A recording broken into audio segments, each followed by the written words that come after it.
मैं तो खुद सोच रही थी कि अम्मी से बात करूं कि इरसा को किसी डॉक्टर को दिखाएं, लेकिन लगता है अम्मी का इस तरफ ध्यान ही नहीं। नायाब की शादी तुम्हारे साथ ही हुई थी, वो बुक हो चुकी है। हमें भी इरसा के बारे में सोचना चाहिए, कहीं लेट होना किसी मसाइल की वजह से ना हो। मुझे तो मरियम आपी सच पूछे ना झिझक आती है अम्मी से बात करते हुए। सालार बोला, हाँ हाँ, तो तुम्हें क्या ज़रूरत है बात करने की? मैं खुद आकर ले जाऊंगी उसे किसी डॉक्टर के पास, और मुझे पता है अम्मी ने कुछ नहीं कहना। अच्छा, तो फिर कब आ रही हैं आप? देखो, मेरे बच्चों के एग्ज़ाम्स हो रहे हैं, हफ्ते 10 दिन तो मुझे बिल्कुल भी फुर्सत नहीं, इसके बाद देख लेंगे। सालार ने फ़ोन बंद कर दिया तो इरसा चिढ़ गई, मुंह फुलाकर बोली, अभी 10 दिन और इंतज़ार करना पड़ेगा? वाह अल्लाह मियाँ, किस जगह फंसाया है मुझे। एक डॉक्टर के पास जाने के लिए भी कितनी मोहताजगी है, कितना मजबूर शौहर है मेरा। मुझे किसी लेडी डॉक्टर के पास भी नहीं लेकर जा सकता। ओ मेरे अल्लाह, उसे ये खौफ है कि उसकी माँ उसके बारे में क्या सोचेगी, कि उसे बच्चों की ख्वाहिश हो रही है। My God. इरसा ने गुस्सा जब्त करते हुए गर्म सांस को फिंकार कर बाहर निकाला और तनतना कर सालार के पास से खड़ी हो गई। सालार अपने घरेलू माहौल और बुनियादी तरबियत की वजह से इस वक्त इरसा के सामने वाकई पसपा दिखाई दे रहा था। उसने इरसा को हाथ पकड़कर वापस अपने पास बिठा लिया। अच्छा, नाराज मत हो, एक हल और भी है। तुम कल अपने घर चली जाओ, फिर वहाँ से अपनी किसी भाभी या बहन के साथ जिस डॉक्टर को चाहो चेक करवा लो। और ये रखो। उसने वॉलेट खोलकर हजार के 3-4 नोट उसके सामने रख दिए। ये तजवीज़ इरसा को पसंद आई थी। यकदम उसका गुबार छट गया। आज ये फिर मैके जा रही है? अभी 8-10 दिन तो रहकर आई थी। इशरत बेगम ने आज चुभने से सवाल किया। वो बात यह है अम्मी, इरसा की अम्मी की तबीयत रात को बहुत ज़्यादा ख़राब हो गई थी, जिसकी वजह से इरसा सारी रात परेशान रही। सुबह मैंने पूछा तो मुझे तो बता भी नहीं रही थी कि उसकी रात अपने घर वालों से बात हुई थी। मैंने सोचा चलो छोड़ता हुआ चला जाऊंगा, मिल लेगी अपनी अम्मी से। सालार ने नज़रें चुराते हुए झूठ बोला तो इशरत बेगम चुप हो गईं। दायमी शुगर और ब्लड प्रेशर की मरीज़ा हूँ मैं भी। अचानक तबीयत ऐसी ख़राब होती है, दिन भर होश नहीं रहता। आए दिन बेटियां नहीं चली आती हैं, अपने घर बार भी देखे जाते हैं। अब ये नायाब को ही देख लो, रीढ़ की हड्डी की मरीज़ा है उसकी सास। मजाल है वो बच्ची एक रात भी शादी के बाद मैके में रुकी हो, जाते ही घर की जिम्मेदारियां संभाल लीं। फिर इरसा की माँ कोई अचानक बीमार नहीं हुई, कई बरसों से इस मर्ज में मुब्तला हैं, फिर भी ऐसे उतावली होकर भागती है जैसे अचानक आफताब आ गई है। घर की जिम्मेदारियों का एहसास ही नहीं। पर उसे क्या कहूँ, बेटा ही नालायक है मेरा। बेटे को भी कुछ नहीं कह सकती। अब तो डर लगने लगा है उसकी बेवकूफ़ियों से भी। इशरत बेगम सब्जी बनाते हुए मंजली बहू सहरिश को बता रही थी, जो अपने 2 बीमार बच्चों को गोद में लिए बैठी थी। वो तो शुक्र हुआ कि वो सालार की बहन के साथ लेडी डॉक्टर के पास नहीं गई, वरना सारा पोल खुल जाता। लेडी डॉक्टर ने मसला बता दिया है, इरसा को बाकायदा 3 माह इलाज होगा, उसके बाद हमल की उम्मीद की जा सकती है। मेरा तो पूरा ही दिन ज़ाया हो गया। पहले टेस्ट करवाने पर रिपोर्टों का इंतज़ार किया, फिर कहीं जाकर कहीं खुलासी हुई। माजदा कमर पकड़कर चारपाई पर लेट गईं। कुछ बड़ा मसला तो नहीं बता दिया डॉक्टर ने? नईमा बेगम परेशानी से बोली, पता नहीं, 3 माह के बाद पता चलेगा। फ़िलहाल तो आप इसे ये दवाएं मंगवा दें। नहीं, रहने दें आपी, मैं घर जाकर सालार से मंगवा लूँगी। वो मायूसी से बोली तो माजदा भड़क कर बोली, दिमाग दुरुस्त है तेरा? वो तेरी दवाएं लेने जाएगा तो उसे तेरे मर्ज़ के मुतालिक पता चल जाएगा। दवाएं यहीं से मंगवा कर ले जा, जब ख़त्म हो जाएं तो और यहीं से आते जाते ले जाना। और कोशिश करना इन 3 माह में सालार को तुम्हारे मुतालिक कुछ पता ना चले। और जब मैं दवा खाऊंगी तब तो पूछेगा वो, हाँ तो कह देना डॉक्टर ने दी हैं, अब ये दवा पे लिखा तो नहीं हुआ कि मसला क्या है। अब जाओ और जाकर किसी से दवा मंगवाओ اور ہاں میرے لیے ذرا اچھی سی چائے بھی بناتی لانا۔ ارسا بے دلی سے کمرے سے نکل گئی۔ مجھے بتاؤ گی ماجدہ کہ مسئلہ کیا ہے؟ نعیمہ بیگم پریشان ہو کر بیٹھ گئی۔ ماجدہ ماں کی طرف دیکھ کر بولی، اس کے بچے دانی میں رسولیاں ہیں، اگر پریگننسی جلدی نہ ہوئی تو وہ رسولیاں بڑھتی جائیں گی اور آگے مشکل ہو سکتی ہے۔ ہائے میرے اللہ، یہ تو بہت خطرناک بات ہے۔ نعیمہ بیگم نے پریشانی سے سر تھام لیا۔ اب اتنی بھی خطرناک بات نہیں ہے، بڑے جدید علاج آ گئے ہیں، آپ دعا کریں اسے جلد حمل ٹھہر جائے۔ ایسے کیسز میں بچہ ہو بھی جاتا ہے مگر اس کے ضائع ہونے کے بھی امکان ہوتے ہیں۔ بہت اچھی ڈاکٹر کے پاس لے گئی ہوں میں اسے، امید دلا رہی تھی کہ انشاءاللہ رزلٹ اچھا ہی آئے گا، اب یہ باقاعدہ علاج کرے جب بات ہے۔ ماجدہ نے ارسا کو واپس کمرے میں آتا دیکھ کر عجیب نگاہوں سے کہا تو نعیمہ بیگم نے پریشانی سے سر پکڑ لیا۔ ایسی بھی کیا جلدی ہے مریم، ابھی تو سال بھی نہیں ہوا، ہو جائے گا بچہ، اللہ کی طرف سے دیر ہے تو اس میں حکمت ہی ہوگی، اور ویسے بھی 1-2 سال تو ایسے ہی نکل جاتے ہیں، مجھے خود 4 سال بعد پہلا بچہ ہوا۔ امی آپ کا وقت اور تھا، اب معاملات اور ہیں، اب ڈاکٹر بھی یہی کہتے ہیں زیادہ دیر کرنا اچھا نہیں ہوتا۔ کچھ دن میں نایاب کا چھلا ہو جائے گا، سب پھر ارسا کے متعلق پوچھیں گے، کیا بہتر نہیں کہ ہم اسے دکھا لیں؟ عشرت بیگم قائل ہو گئیں، اچھا ٹھیک ہے لے جانا اسے، پر آج تو گاڑی نہیں ہے، کل پرسوں کا دن رکھ لو۔ ارسا سب کچھ چلتے پھرتے سن رہی تھی اور دل ہی دل میں پریشان بھی تھی کہ کس طرح اس بلا کو ٹالے۔ شام کو جب سالار آیا تو وہ اس پر ناراض ہونے لگی، اب اپنی بہن کو خود ہی ٹالیں، میں ایک ڈاکٹر کی دوا کھا رہی ہوں، وہی کافی ہے میرے لیے، میرا خیال ہے تم مریم آپی کے ساتھ چلی جاؤ، وہ اچھی تجربے کار ڈاکٹر کے پاس لے کر جائیں گی تمہیں، اور ویسے بھی 10 دن ہو گئے ہیں تمہیں ادویات کھاتے ہوئے، مجھے تو یہ سمجھ نہیں آتا جب تمہیں کوئی مرض نہیں بتایا ڈاکٹر نے تو تمہیں دوا کس چیز کی کھلا رہی ہے۔ سالار کی دلیل کے سامنے ارسا کو خاموش ہونا پڑا، کیا کہتی؟ تیسرے دن ہی مریم اسپیشل اسے ڈاکٹر کے پاس لے جانے کے لیے آ گئی۔ ڈاکٹر انجم لیفٹیننٹ کرنل لیڈی ڈاکٹر تھیں، CMH کی سب سے سینئر ڈاکٹر۔ انہوں نے ارسا کا اچھی طرح سے چیک اپ کیا، پھر الٹرا ساؤنڈ کرتے ہوئے کہنے لگیں، پانی کی تھیلیاں بن رہی ہیں، میں میڈیسنز دیتی ہوں، کچھ دن وہ کھا لیں، پھر 1 ماہ کے بعد آ کر مجھے چیک کرائیں۔ ڈاکٹر صاحبہ کوئی پریشانی کی بات تو نہیں؟ مریم نے فکر مندی سے پوچھا۔ بالکل پریشانی کی بات نہیں، انشاءاللہ صاحب اولاد ہو جائیں گی۔ ویسے شادی کو کتنا عرصہ ہوا؟ ڈاکٹر نے نسخہ لکھتے ہوئے پوچھا۔ تقریباً 1 سال، ارسا نے جواب دیا۔ پھر تو کوئی بھی مسئلہ نہیں ہے، آپ یہ میڈیسنز لے لیں اور نیکسٹ ٹائم آئیں تو ہسبینڈ کے ساتھ آئیں۔ وہ کیوں میڈم؟ مریم نے پوچھا تو ڈاکٹر انجم ہنس دیں۔ وہ آئیں گے تو آپ کو بھی پتہ چل جائے گا، ہو سکتا ہے اس کی ضرورت بھی نہ پڑے۔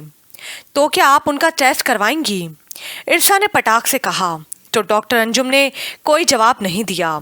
نسخہ اس کے ہاتھ میں پکڑاتے ہوئے بولی، فی الحال آپ اپنا علاج کریں، ہسبینڈ کے جو معاملات ہوں گے وہ ہم بعد میں دیکھیں گے۔ آپ ایسا کریں میڈم، ان کا بھی ٹیسٹ لکھ دیں، ہو سکتا ہے اس کی ضرورت پڑ ہی جائے۔ ارسا بے چینی سے بولی تو مریم کی پیشانی عرق آلود ہو گئی۔ بہت جلدی ہو رہی ہے آپ کو بچے کی، ڈاکٹر انجم نے پیشاورانہ انداز میں مسکراتے ہوئے کہا اور نسخے کے پیچھے ٹیسٹ لکھ دیا۔ فی الحال مسئلہ آپ کا نظر آتا ہے، آپ اس کا علاج کریں۔ وہ دونوں گھر آ گئیں۔ مریم پریشان تھی کہ کس طرح ارسا کے سامنے ماں کو بتائے کہ ارسا نے وہاں کیا حرکت کی۔ ابھی وہ تذبذب میں تھی کہ ارسا نے نسخہ ساس کے سامنے کر دیا اور برقع اتارتے ہوئے بولی، ڈاکٹر نے کہا ہے کہ ادویات کھائیں اور اپنے ہسبینڈ کو اگلی بار ساتھ لے کر آئیں، وہ ان کا بھی ٹیسٹ لیں گی۔ کس چیز کا ٹیسٹ؟ عشرت بیگم کو غصہ آ گیا۔ پہلے وہ تمہارا علاج تو کر لیں، پھر ہی ٹیسٹ مانگ لیں اس کا۔ اچھا ارسا تم اپنے کمرے میں جاؤ۔ سچویشن کو سمجھتے ہوئے مریم نے ارسا کو ٹال دیا اور ماں کو کول کرنے لگی۔ बेवकूफ़ है ये लड़की और कुछ नहीं। हालांकि डॉक्टर ने ऐसे नहीं कहा था जैसे ये बता रही है। हाँ तो तुमने उसके मुंह पर क्यों नहीं कही ये बात? छोड़े अम्मी, ऐसे ही घर में बात पड़ती। औलाद तो हमारे सालार की ही होगी ना, वो जिस तरह मुतमईन होना चाहती है हो जाए। तो ये क्या मामूली बात है? उसने घर में घुसते ही मुझे कह दिया कि हस्बैंड का टेस्ट मांगा है। उसके करने की थी ये बात। 5-5 साल बच्चे नहीं होते, कभी लड़कियां मुंह पर ऐसी बात नहीं लाती। कौन सी बेयकीनी थी उसे जो उसने ये बात कही? छोड़े अम्मी, आप क्यों अपना ब्लड प्रेशर बढ़ा रही हैं? मैं समझा दूंगी उसे, वो ऐसी बात ना करे। इसमें हमारी ही नहीं उसकी भी इज्जत खराब होने वाली बात है। तो क्या ये बात उसे खुद समझ नहीं आई? ला हौल वला कुव्वत। कैसी मुंहफट लड़की है, मुझे पटाख से कह दिया है कि शौहर का टेस्ट मांगा है। इशरत बेगम का गुस्सा देखते हुए मरियम सारी बात दिल में रखकर अपने घर चली गई, मुबाद अम्मा ज़्यादा मुश्तइल ना हो जाएं। क्या हुआ, खैरियत थी? सालार बगैर नाश्ते के ही चला गया? सहरिश ने इरसा को किचन में पाकर पूछा। क्या बताऊं भाभी, समझ नहीं आती इन लोगों की। कल मैं मरियम आपी के साथ लेडी डॉक्टर के पास गई थी। उन्होंने सालार का टेस्ट मांग लिया। भला इसमें मेरा क्या कसूर? इधर माँ का मुंह बन गया, उधर मौसूफ रात भर से मुंह फुलाए हुए हैं। तो ये बात थी। सहरिश हैरान हुई। फिर उसने यही बात जब अलबाब से कही तो अलबाब को गुस्सा आ गया। तुम्हें यकीन होगा उसकी बातों का, मैं तो उसकी बात का यकीन नहीं कर सकता। आपकी बहन मरियम भी तो थी उसके साथ। सहरिश ने जरा की। मरियम कम तालीम याफ्ता है, ना जाने उसने इंग्लिश में क्या कटर पटर करके लेडी डॉक्टर से टेस्ट लिखवा लिया है। वैसे अलबाब, आप खामखा गुस्सा कर रहे हैं। मैं देख रही हूँ इरसा के मौजू से आप बहुत जल्द गुस्से में आ जाते हैं। मुझे लगता है आप चिढ़ने लगे हैं उससे। हमेशा ही नेगेटिव सोचते हैं उसके बारे में। अगर डॉक्टर ने सालार का टेस्ट लिख भी दिया है तो इसमें सालार या आप इतना गुस्से में क्यों आ रहे हैं? करवा लेने में क्या हर्ज है? सहरिश को अलबाब ने तनकीदी अंदाज में देखा और तासुब से बोला, लगता है तुम्हें इरसा से ज़्यादा हमदर्दी हो गई है। एक गंदी मछली सारे जल को गंदा करती है। मुझे तो ये फिक्र है कि तुम्हारे ऊपर कहीं इरसा का रंग ना चढ़ना शुरू हो जाए। अलबाब ये कहकर दूसरे कमरे में चला गया। सहरिश हकदक रह गई।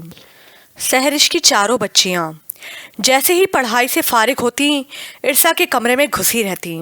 ट्यूटर आता तो सहरिश उन्हें आवाज़ें दे रही होती। कारी आता तो सहरिश पुकार रही होती, यहाँ तक कि रात को सोने के लिए अलबाब बच्चियों को बुलाने के लिए पिछले पोर्शन से आता था। उसे हर वक्त बच्चियों का इरसा के कमरे में घुसे रहना बिल्कुल भी अच्छा नहीं लगता था। वो ये बात सहरिश को कई बार बावर करवा चुका था। सहरिश उनको रोकती भी थी, लेकिन बच्चियां आंख मिचोली खेलकर फिर कमरे में घुस जाती थीं। इरसा के कमरे में उनके लिए सबसे अट्रैक्टिव चीज़ मेकअप का ख़जाना था। इरसा उनके नित नए हेयर स्टाइल बनाती, उनका मेकअप करती तो बच्चियां बहुत खुश होतीं। इन्हीं बातों की वजह से वो इरसा को सबसे अच्छा समझती थीं। लेकिन जब वो कमरे से बाहर निकलती तो इरसा उनके मुंह हाथ धुलवा देती थी। उसे पता था अम्मा जी से लेकर अलबाब भाई तक सब इन खराफात को नापसंद करते हैं। बच्चियों का दिल भी खुश हो जाता था और वो घर वालों की तनकीद से भी बची रहती थी। वो अक्सर सोचती थी, इन मासूम बच्चियों का क्या कसूर है जिन्हें इन लोगों ने वक्त से पहले मुरझा दिया है। क्या अट्रैक्शन है बच्चों के लिए ऐसी ज़िंदगी में जहाँ सिर्फ रोक टोक के सिवा कुछ नहीं है। इरसा वॉशरूम में थी।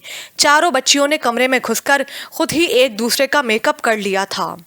वो अपने इस कारनामे पर खुशी से नाच रही थी। तभी सहरिश ने आवाज़ दी कि कारी आ गया है। वो ऐसे ही नीचे आ गईं। ये तुम्हारी शक्लों का क्या हाल हो रहा है? सहरिश ने गुस्से से डपटा।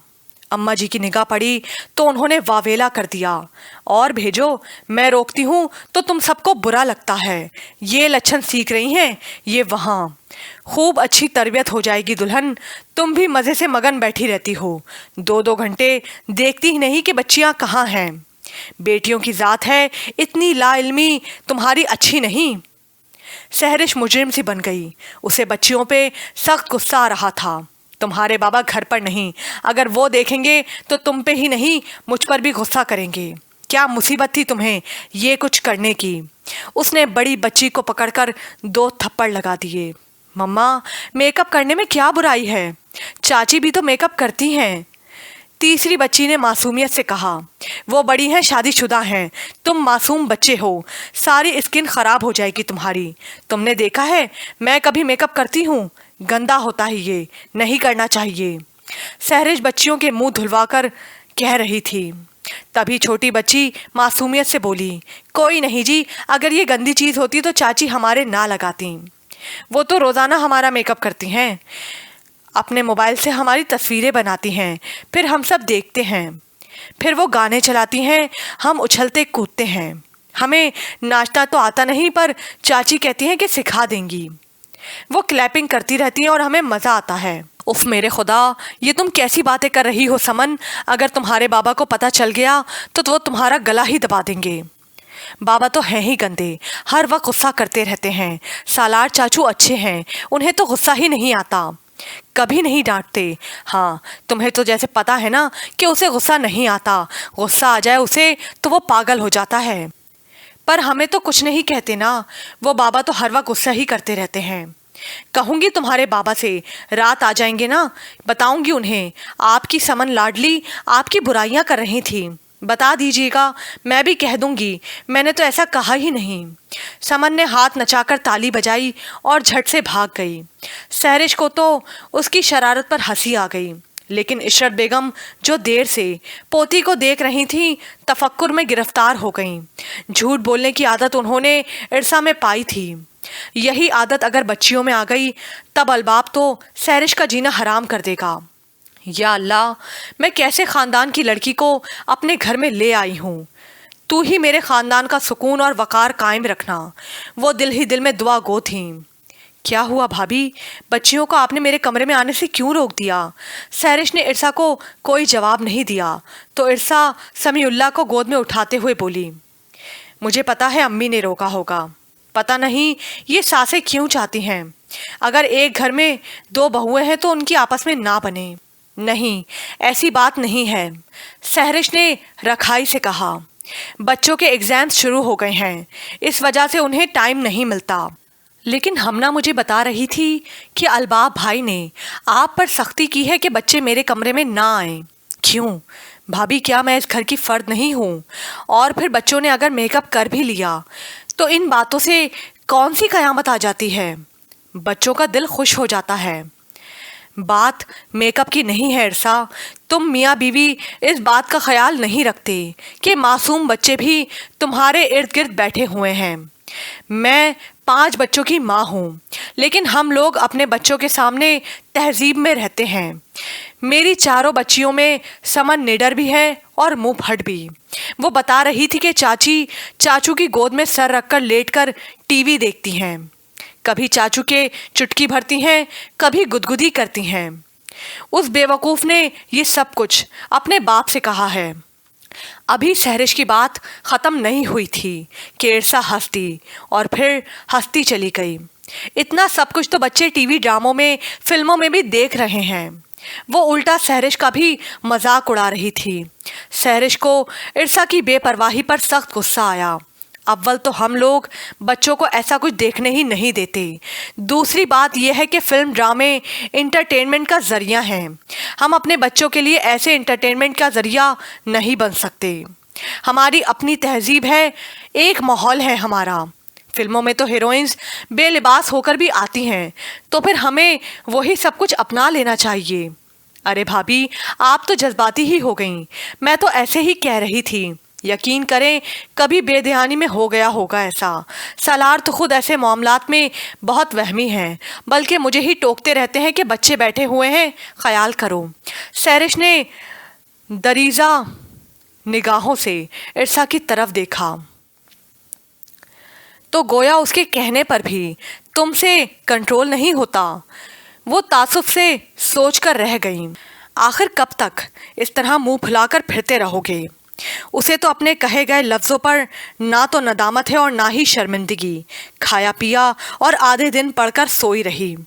कुछ अरसे से देख रही हूँ, एक नया ही ढंग अपना लिया है। कभी सैरिश की तरफ चली जाती है और कभी नाजिया की तरफ।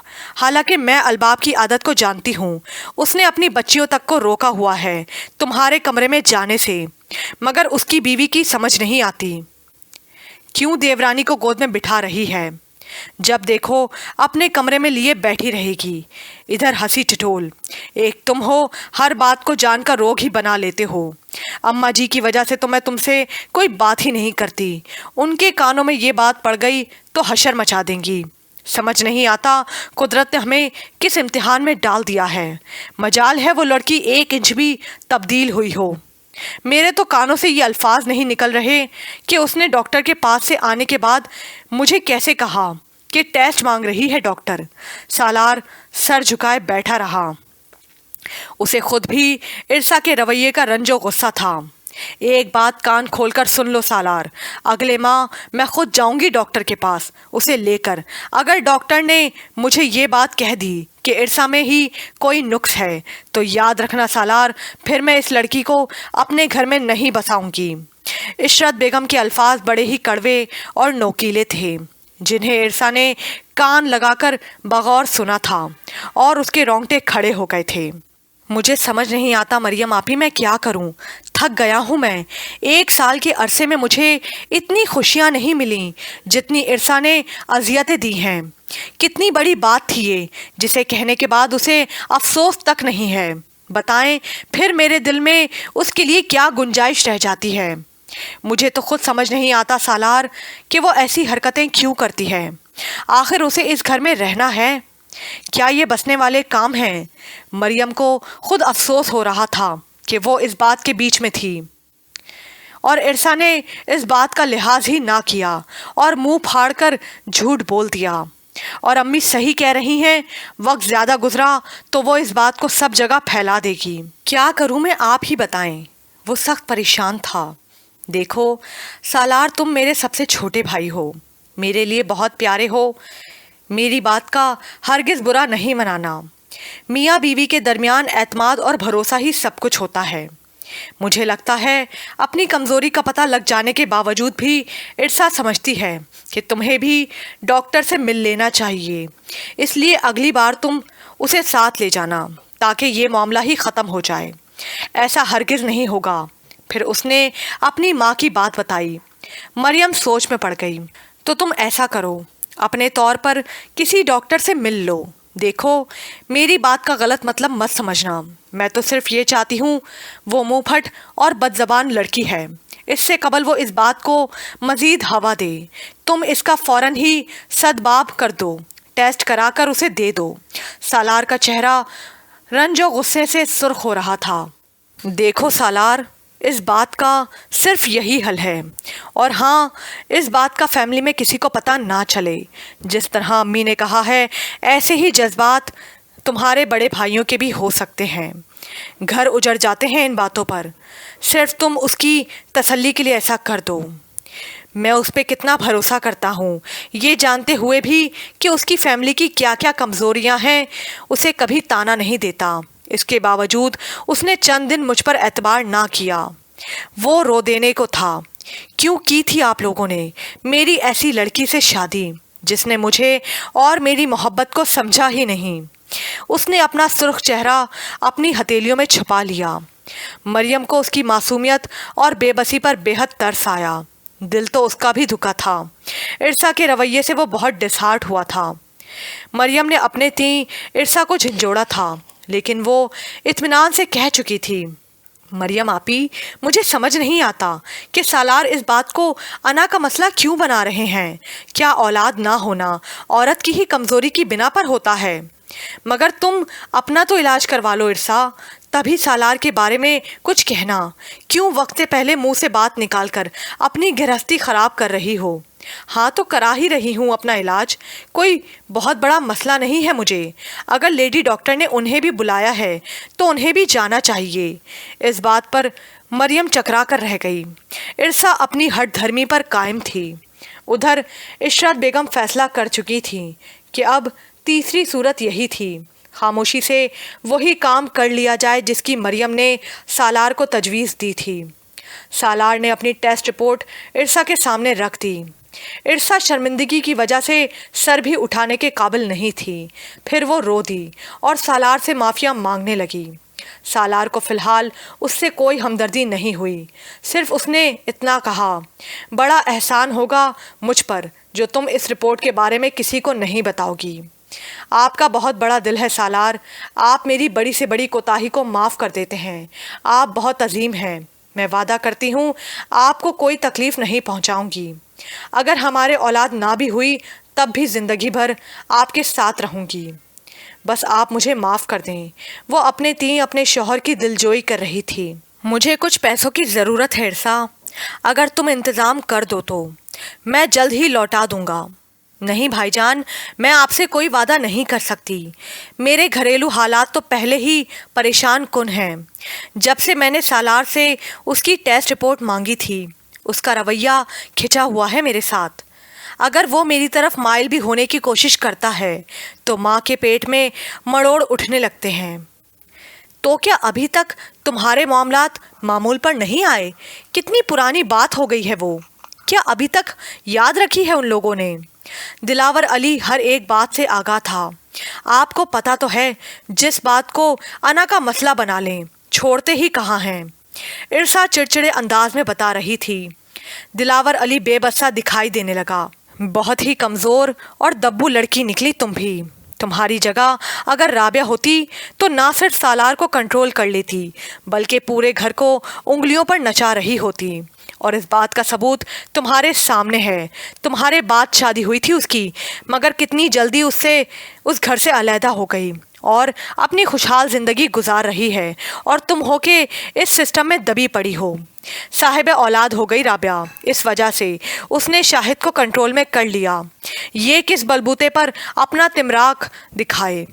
नईमा बेगम ने बेटी की कमज़ोरी को सामने किया तो इरसा अफसरदगी से मुंह लटकाकर बैठी रही।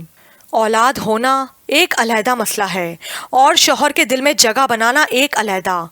क्या जिन औरतों के बच्चे नहीं होते उन औरतों के शौहर उनसे मोहब्बत नहीं करते?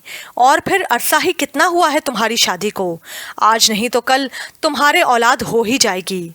इतना मायूस क्यों हो रही हो तुम? इरसा ऐसे ही मुंह लटकाए बैठी रही।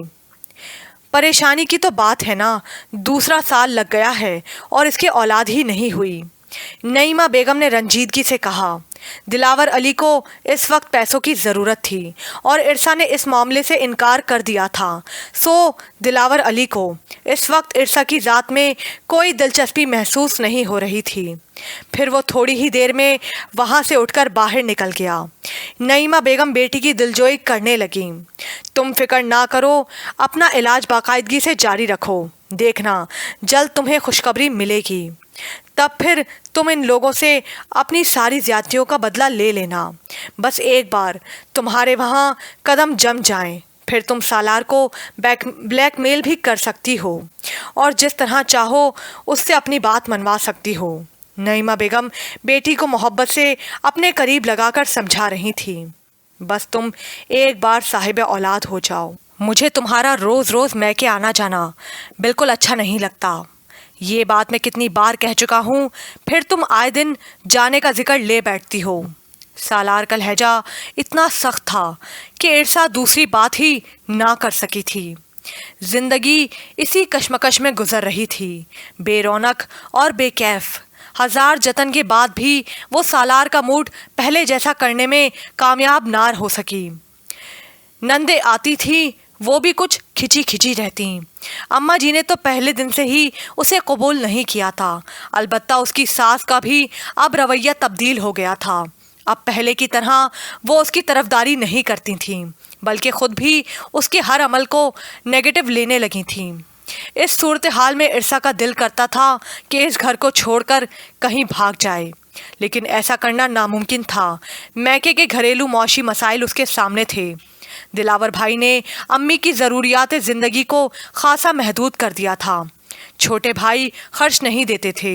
अजीब अफरा तफरी और बेसकूनी सी थी घर में।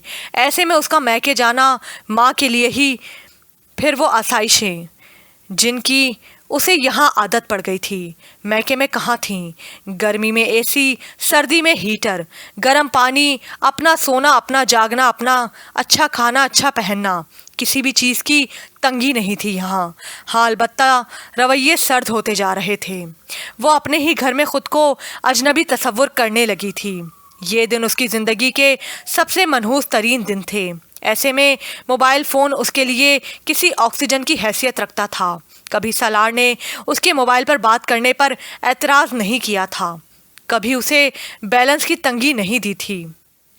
دن بھر وہ مختلف پیکج سے ایس ایم ایس میں لگی رہتی۔ فرحان اسے اس کے میسج کا جواب دیتا تو اس کی دن بھر کی کثافت اور تھکن اتر جاتی۔ اس نے فون ڈائری میں فرحان کے نام کو فری لکھا ہوا تھا۔ کبھی بھانجے بھانجی کو ایس ایم ایس بھیج رہی ہوتی تو کبھی سہیلیوں کو تو کبھی رابعہ کو۔ دن ایسے ہی اوٹ پٹانگ سی مصروفیات میں گزر جاتا اور رات سالار کی بے توجہی کا مظہر بن کر آتی۔ ایسے میں اس نے سہرش اور نازیہ کو خود سے خاصا قریب کر لیا تھا، اور کچھ نہیں تو وہ جیٹھانیوں سے شوہر کی ہر برائیاں کرتی۔ یوں ہی دن رات کے ہیر پھیر میں اسے اپنے اندر تبدیلی کا احساس ہونے لگا۔ کچھ طبیعت گری گری سی محسوس ہونے لگی۔ ایک روز صبح کہہ کرتے ہوئے اسے چکر آئے تو نڈھال سی ہو گئی۔ سالار اس کی حالت کو دیکھ رہا تھا۔ سالار کے دل میں یکدم ننھی سی جوش جھلملائی تو اس نے در پردہ بہن سے بات کی کہ وہ کچھ دن سے ارسا میں کچھ غیر معمولی باتیں محسوس کر رہا ہے۔ مریم کو کچھ امیدیں بندھی۔ اگلے ہی روز وہ دوڑی چلی آئی اور ارسا کو ڈاکٹر کے پاس لے گئی۔ ڈاکٹر نے اچھی خبر دی۔ ارسا کا ٹیسٹ پازیٹیو آیا تھا۔ گھر بھر میں چھایا سکوت جیسے ٹوٹ گیا۔ خوشی کی لہر پورے گھر میں دوڑ گئی۔ سالار کی خوشی کے مارے زمین پر پاؤں نہ ٹکتے تھے۔ وہ ان خوشی کے لمحات میں ارسا کی ساری زیادتیوں کو بھول گیا تھا۔ بس اسے یاد تھا تو یہ کہ ارسا کی بہت کیئر کرنی ہے، اس کا کیس خاصا حساس ہے۔ وہ ارسا کا خیال رکھ رہا تھا۔ ارسا ماں بن کر خود پر ناز کر رہی تھی۔ اس کے ماں بننے کی خبر پورے میکے میں بھی پھیل چکی تھی۔ سب کے مبارکباد کے فون آ رہے تھے۔ نعیمہ بیگم بہت خوش تھیں۔ اب تمہارے پاؤں جم گئے ہیں، بچہ گود میں آ جائے تو پھر تم اپنی زندگی اپنی منمانی سے گزار سکتی ہو۔ بس چند مہینوں کی تکلیف ہے، پھر راحتیں ہی راحتیں۔ ارسا کو ماں کی باتوں سے بے تحاشا تقویت کا احساس ہوا تھا۔ باسط اسی دن کے تو انتظار میں تھا کہ ارسا سالار کے دل میں ہی نہیں گھر میں بھی جگہ بنا لے۔ پھر وہ سالار کو وہ ویڈیو دکھلائے گا جس میں وہ فرحان کے ساتھ ڈانس کر رہی ہے۔ اس ویڈیو فلم کو تو اس نے بہت سنبھال کر رکھا تھا۔ رابعہ کی مہندی پر وہ نہیں گیا تھا، لیکن اس نے اپنے تینوں بیٹوں کو تو بھیجا تھا اور خوب اچھی طرح سے سمجھا بہلا پسلا کر کہ وہ ضرور فنکشن کی ویڈیو بنائیں، اور ان لڑکوں نے ایسا ہی کیا تھا۔ اگر وہ حامی نہ بھرتے تو باسط انہیں جانے ہی کہاں دیتا۔ جب سے ساجدہ نے اسے ارسا کی ماں بننے کی نوید سنائی تھی، باسط کے دل میں عجیب احساس کروٹیں لے رہا تھا۔ کوئی موقع بنے اور وہ سالار کو چاروں شانے چت کرے، اور پھر جلد ہی وہ موقع بن گیا۔ نعیمہ بیگم نے ارسا کے ماں بننے کی خوشی میں اپنے سب بیٹی داماد کو ماں بچوں سمیت کھانے پر مدعو کیا تھا۔ ایسی دعوتیں اس گھر میں عام تھیں۔ کبھی حلیم کی دعوت ہو رہی ہے تو کبھی پائے کی دعوت ہو رہی ہے تو کبھی سیخ کباب اڑائے جانے کا اہتمام ہو رہا ہے۔ ان دعوتوں میں اظہر اور باسط کا بھی پیسہ بے دریغ خرچ ہوتا تھا جب تک رابعہ اور ارسا کی شادیاں نہیں ہوئی تھیں۔ ایسے چونچلے کرتے ہوئے اظہر اور باسط کا دل بھی نہیں دکھتا تھا، لیکن ان کی شادیوں کے بعد تو جیسے اس گھر میں الو بولنے لگے تھے۔ بہت عرصے کے بعد بیٹھے بٹھائے کسی دعوت کا اہتمام ہو رہا تھا۔ جب نعیمہ بیگم نے ارسا کو اپنا ارادہ بتایا تو ارسا متبذب سی ہو گئی۔ مجھے لگتا ہے سالار نہیں مانے گا، شاید وہ برا بھی منا لے کہ میرے ماں بننے کی خوشی میں آپ کے گھر دعوت کیوں ہو رہی ہے۔ تمہارا تو دماغ خراب ہے جو ایسی الٹی سیدھی باتیں سوچ رہی ہو۔ میں ماں ہوں تمہاری، ہمارا بھی حق ہے تمہارے اوپر، تمہارے آنے والے بچے پر۔ اتنے عرصے بعد تو یہ خوشی مل رہی ہے۔ ہونا تو یہ چاہیے تھا کہ تمہاری ساس دعوت کا اہتمام کرتی، قرآن خوانی، مگر مجھے تو لگتا ہے انہیں خوشی تک نہیں ہوئی، جو اتنی بڑی بات سن کر ایسے دبک گئے جیسے معمولی بات ہو۔ سچ پوچھے نا امی، ایسا تو مجھے بھی فیل ہوا تھا، لیکن میں اپنے منہ سے کہتی کہ اچھی لگتی، جب ان لوگوں نے اس بات کو خود ہی اہمیت نہیں دی۔ تو فکر نہ کر میری بچی، دیکھ تیرے دل میں ارمان تھا نا، وہ میں پورا کروں گی، بس تو 2-3 روز کے لیے آ جا۔ 2-3 روز کے لیے؟ کیسی باتیں کر رہی ہیں آپ؟ سالار آنے دے گا مجھے؟ اب تو اور بھی بہانہ مل گیا ہے اسے کہ اس حالت میں سفر نہیں کرنا۔ حالت کو کیا ہوا ہے تمہاری؟ نعیمہ بیگم کو غصہ آ گیا۔ 4-5 ماہ تو پتہ بھی نہیں چلتا اور وہ تمہارا ڈرامہ بنا رہا ہے۔ خیر، تمہیں اس کے منہ لگنے کی ضرورت نہیں ہے، میں تمہاری ساس سے فون پر خود بات کروں گی کہ وہ تمہیں 2-3 دن کے لیے بھیج دیں۔ کتنے دن ہو گئے ہیں تم نے میکے میں آ کر جھانکا تک نہیں۔ تمہارا بڑا بھائی بھی تمہاری خوشخبری سن کر بڑا ہی خوش ہے۔ ارسا ماں اور بہن بھائیوں کی محبت پر نثار ہو رہی تھی۔ نعیمہ بیگم نے عشرت بیگم کو فون کیا، پھر دعا سلام کے بعد بڑے ہی والہانہ انداز میں سمدھن کو ارسا کے ماں بننے کی خوشی میں مبارکباد دی، جسے عشرت بیگم نے خوش دلی سے قبول کیا۔ آپ کو بھی مبارک ہو نعیمہ بہن، انہوں نے رسماً کہا تو نعیمہ بیگم چمک کر بولی۔ ہم نے مبارکباد دی تو آپ نے بھی رسماً کہہ دیا، یہ نہ ہوا کہ خود ہی بتا دیتی۔ آخر کوئی معمولی خوشی تو نہیں تھی یہ، آپ تو دبک کر ہی بیٹھ گئیں، کہیں ننیال والے مٹھائی نہ کھانے آ جائیں۔ یہ کہہ کر نعیمہ بیگم نے خود ہی قہقہ لگایا تو عشرت بیگم کو عجیب سا لگا، پھر بھی وہ بڑے پن سے بولی، ابھی دن ہی کتنے ہوئے ہیں نعیمہ بہن؟ یہی ہفتے 2 ہفتہ۔ میری ساس تو کہا کرتی ہیں 4-5 ماہ تک تو پیلوٹی کا حمل چھپانا چاہیے۔ ستواسے کی بہرحال ہمارے ہاں خوب دھوم سے رسم ہوتی ہے، تو گویا 7 ماہ کے بعد آپ لوگ اس خوشی کا اہتمام کرتے ہیں، ایسا ہی سمجھ لیں۔ عشرت بیگم نے روکھا سا جواب دیا، خیر یہ باتوں تو سب پرانے وقتوں کی ہیں، آپ 7 ماہ کے بعد ختم دلوا دیجیے گا۔ میں نے تو آج ہی اپنے سب بچوں کی دعوت کر دی ہے ارسا کے ماں بننے کی خوشی میں۔ عشرت بیگم کو آج چبھنا ہوا، لیکن انہوں نے منہ سے کچھ نہ کہا۔ بس میں نے تو اس لیے فون کیا تھا کہ ارسا کو 2-3 روز کے لیے میری طرف بھیج دیں، بہن بھائیوں میں ذرا خوش ہو جائے گی، اور ہاں آج رات سالار ہماری طرف کھانا کھائے گا۔ اچھا تو پھر آپ کی طرف سے اجازت ہے نا؟ میں موئز کو بھیج رہی ہوں، ارسا کو کہہ دیں کہ تیار ہو جائے۔ اس کے بعد نعیمہ بیگم نے فون بند کر دیا۔ ارسا اپنے گھر چلی گئی تھی۔ عشرت بیگم نے بیٹے کو فون کر کے اس کے سسرال کا پیغام دے دیا تھا، جو کہ اس کے پاس ڈائریکٹ بھی چلا گیا تھا، مگر اس نے ماں کے سامنے اظہار نہ کیا کہ اسے یہ دعوت پہلے ہی مل چکی ہے۔ تو کیا ان لوگوں نے تمہیں فون نہیں کیا؟ عشرت بیگم نے تنک کر پوچھا۔ سالار نے حامی نہ بھری، ویسے تو وہ لوگ ہر معاملے میں ڈائریکٹ تم سے رابطہ کرتے ہیں، مجھے سمجھ نہیں آیا کہ آج انہیں سمدھن کیسے یاد آ گئی۔ چھوڑیں بھی امی، کیسی باتیں لے کر بیٹھ گئی ہیں آپ۔ ارسا نے ماں کو کہا ہوگا کہ اگر وہ مجھ سے رہنے کی اجازت مانگے گی تو میں ہرگز نہیں رکنے دوں گا، اس لیے آنٹی نے آپ سے کہا ہوگا۔ 2 روز کے لیے ویسے بھی میں شہر سے باہر جا رہا ہوں، رک جائے گی ارسا۔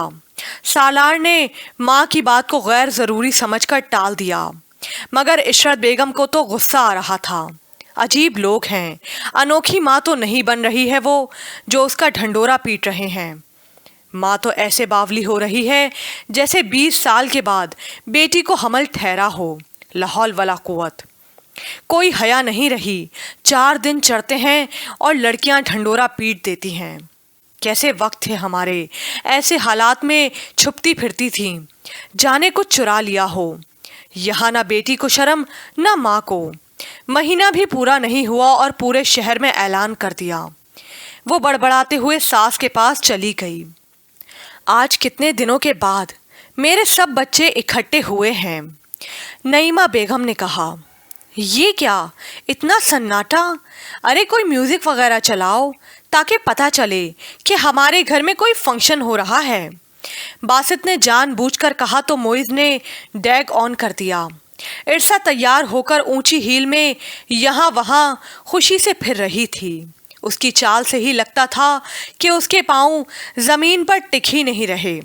ये तुमने इतनी ऊंची हील पहन ली? लड़की, कुछ तो ख्याल करो।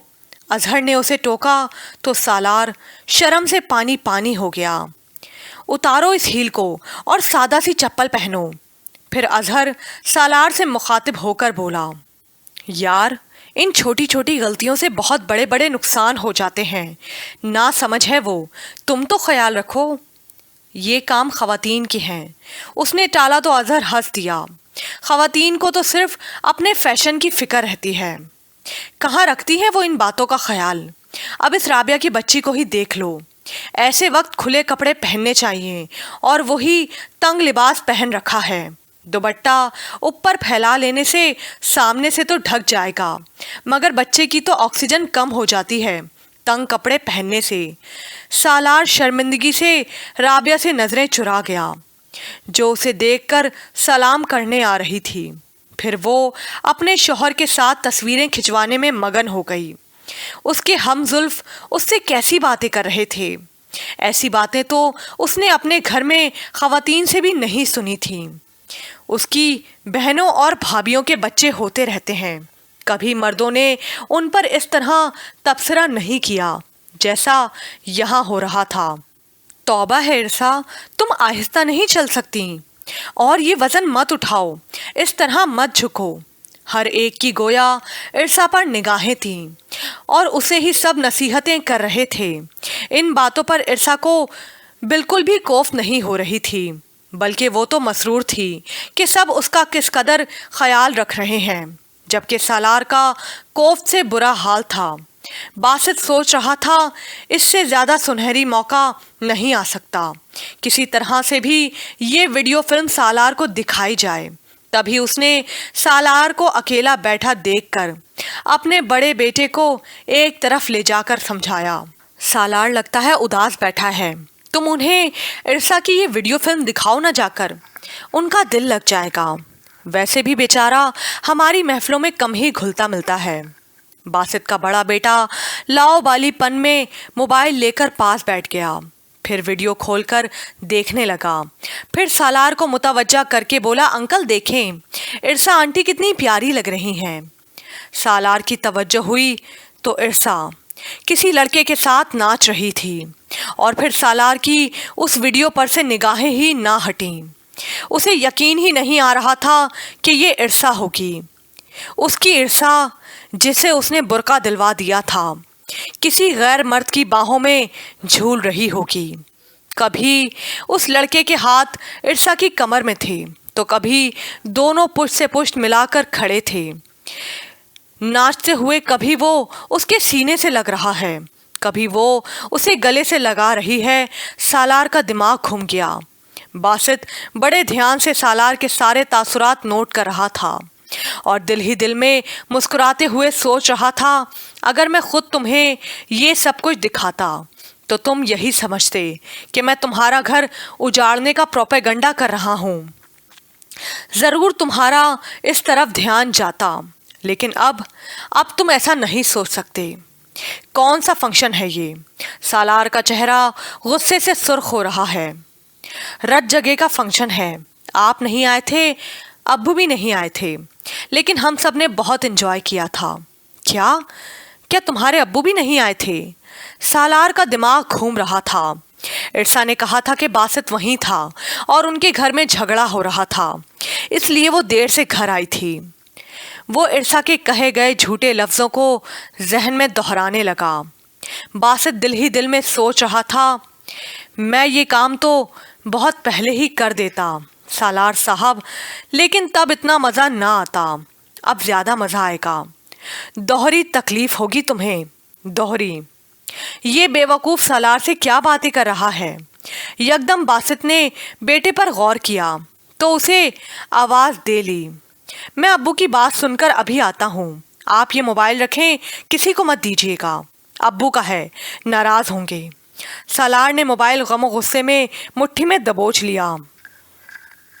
खाना लग गया है, सब लोग खाने के लिए आ जाएं। दिलावर ने आकर सबसे कहा तो सब खाने के लिए उठकर अंदर चले गए। अलबत्ता सालार वहीं बैठा रहा। थोड़ी देर में ही इरसा बाहर आई और सालार को बैठा देखकर बोली, सालार आप अंदर नहीं आ रहे। सालार के अंदर उस वक्त आंधियां चल रही थीं। ना जाने उसने खुद को कैसे कंट्रोल में रखा हुआ था। सालार, इरसा उसे गुमसुम पाकर उसके नज़दीक आ गई। क्या बात है, तुम इस तरह क्यों बैठे हो? सालार ने उसकी तरफ नहीं देखा, अलबत्ता वीडियो ऑन करके उसके सामने कर दी। इरसा ने एक झलक ही देखी और उसका दम खुश्क हो गया। ये तुम्हें किसने दी है? बासित भाई ने, वो हकलाते हुए घबराहट में बोली। वो तो उस रोज़ आया ही नहीं था और ये तुम्हारे भांजे ने मुझे इत्तला देने के लिए नहीं, तफरी फरहम करने के लिए दिखाई थी। इरसा के पास कोई लफ्ज़ नहीं थे। उसे साजदा के बेटे पर सख्त गुस्सा आ रहा था। क्या ज़रूरत थी उसे ये बेवकूफ़ी करने की? वो जुज़बुज़ हुई मगर उसके कदमों की जान निकल चुकी थी। इतनी सी देर में उसे माँ आती दिखाई दी। ये तुम दोनों मियाँ बीवी यहाँ क्यों बैठे हो? खाना नहीं खाओगे क्या? नईमा ने गौर किया। इरसा के रंग उड़ रहे थे और सालार के चेहरे पर सख्त तासुरात थे। ये तुम्हारे मुंह पर हवाइयाँ क्यों उड़ रही हैं इरसा?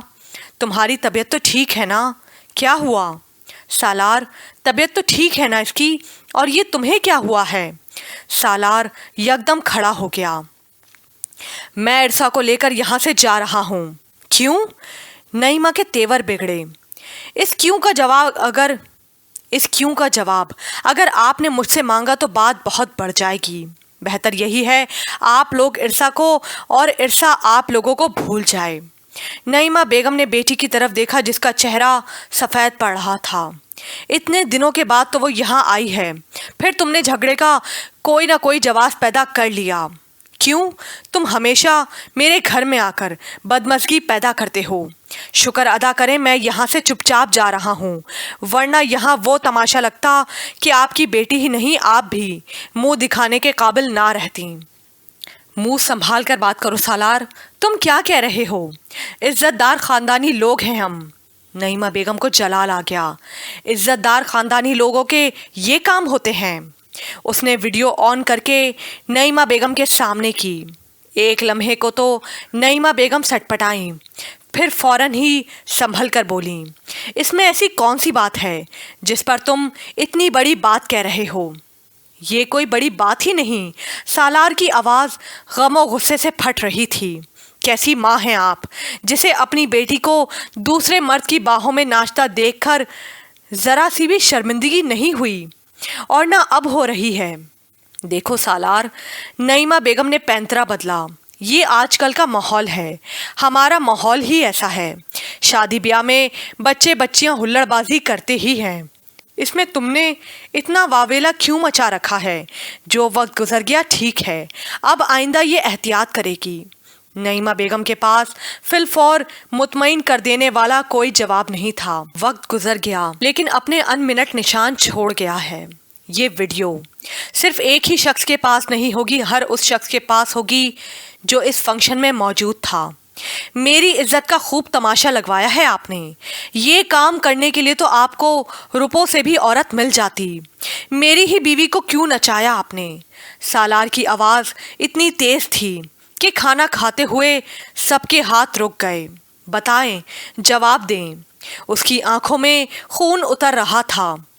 तुम हद से बढ़ रहे हो सालार, नईमा बेगम तमतरात से बोली। नहीं, अभी मैं हद से नहीं बढ़ा। हद से बढ़ता तो उसने जहरीली निगाहों से अपनी बीवी की तरफ देखा। नईमा बेगम उसकी निगाहों से फौरन भाप गईं। अपनी होने वाली औलाद की वजह से वो इरसा की इस गलती को भी माफ़ कर देगा। देखो सालार, जो कुछ हुआ इसे भूल जाओ। बहन भाइयों की शादियों में बच्चियां ऐसा कुछ कर लेती हैं। सालार ने नफरत से सास की तरफ देखा और फनकार कर बोला, नहीं, आपको महसूस ही नहीं होगा, क्योंकि गैरत व हमियत किस चीज़ का नाम है, ये आप लोगों को छूकर भी नहीं गुजरी, क्योंकि आपने तो बेटियों के सर पर यहाँ अड्डा खोल रखा है। बकवास बंद करो अपनी। इससे कबल दिलावर अली का सालार पर हाथ उठता बासित बीच में आ गया। क्या कर रहे हो दिलावर, बहनोई है वो तुम्हारा, इरसा का घर उजड़ जाएगा। बासित ने सास और साले को ठंडा करने की कोशिश की।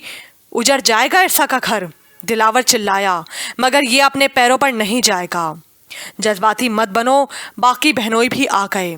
इरसा का घर नहीं उजड़ेगा, अलबत्ता वो इस गंदगी में अब जिंदगी भर कदम नहीं रखेगी।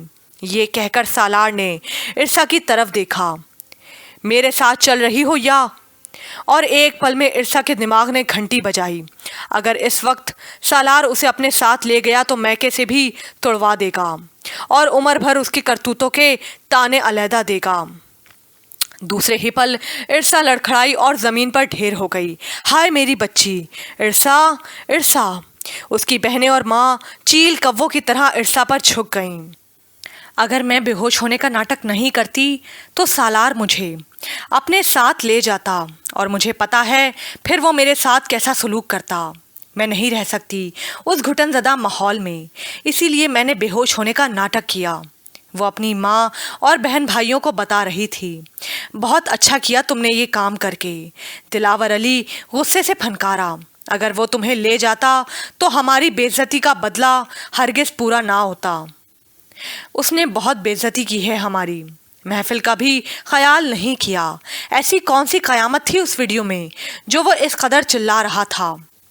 कल रात वो चिल्ला तो गया, लेकिन देखना वो तुम्हें लेने के लिए नाक के बल आएगा।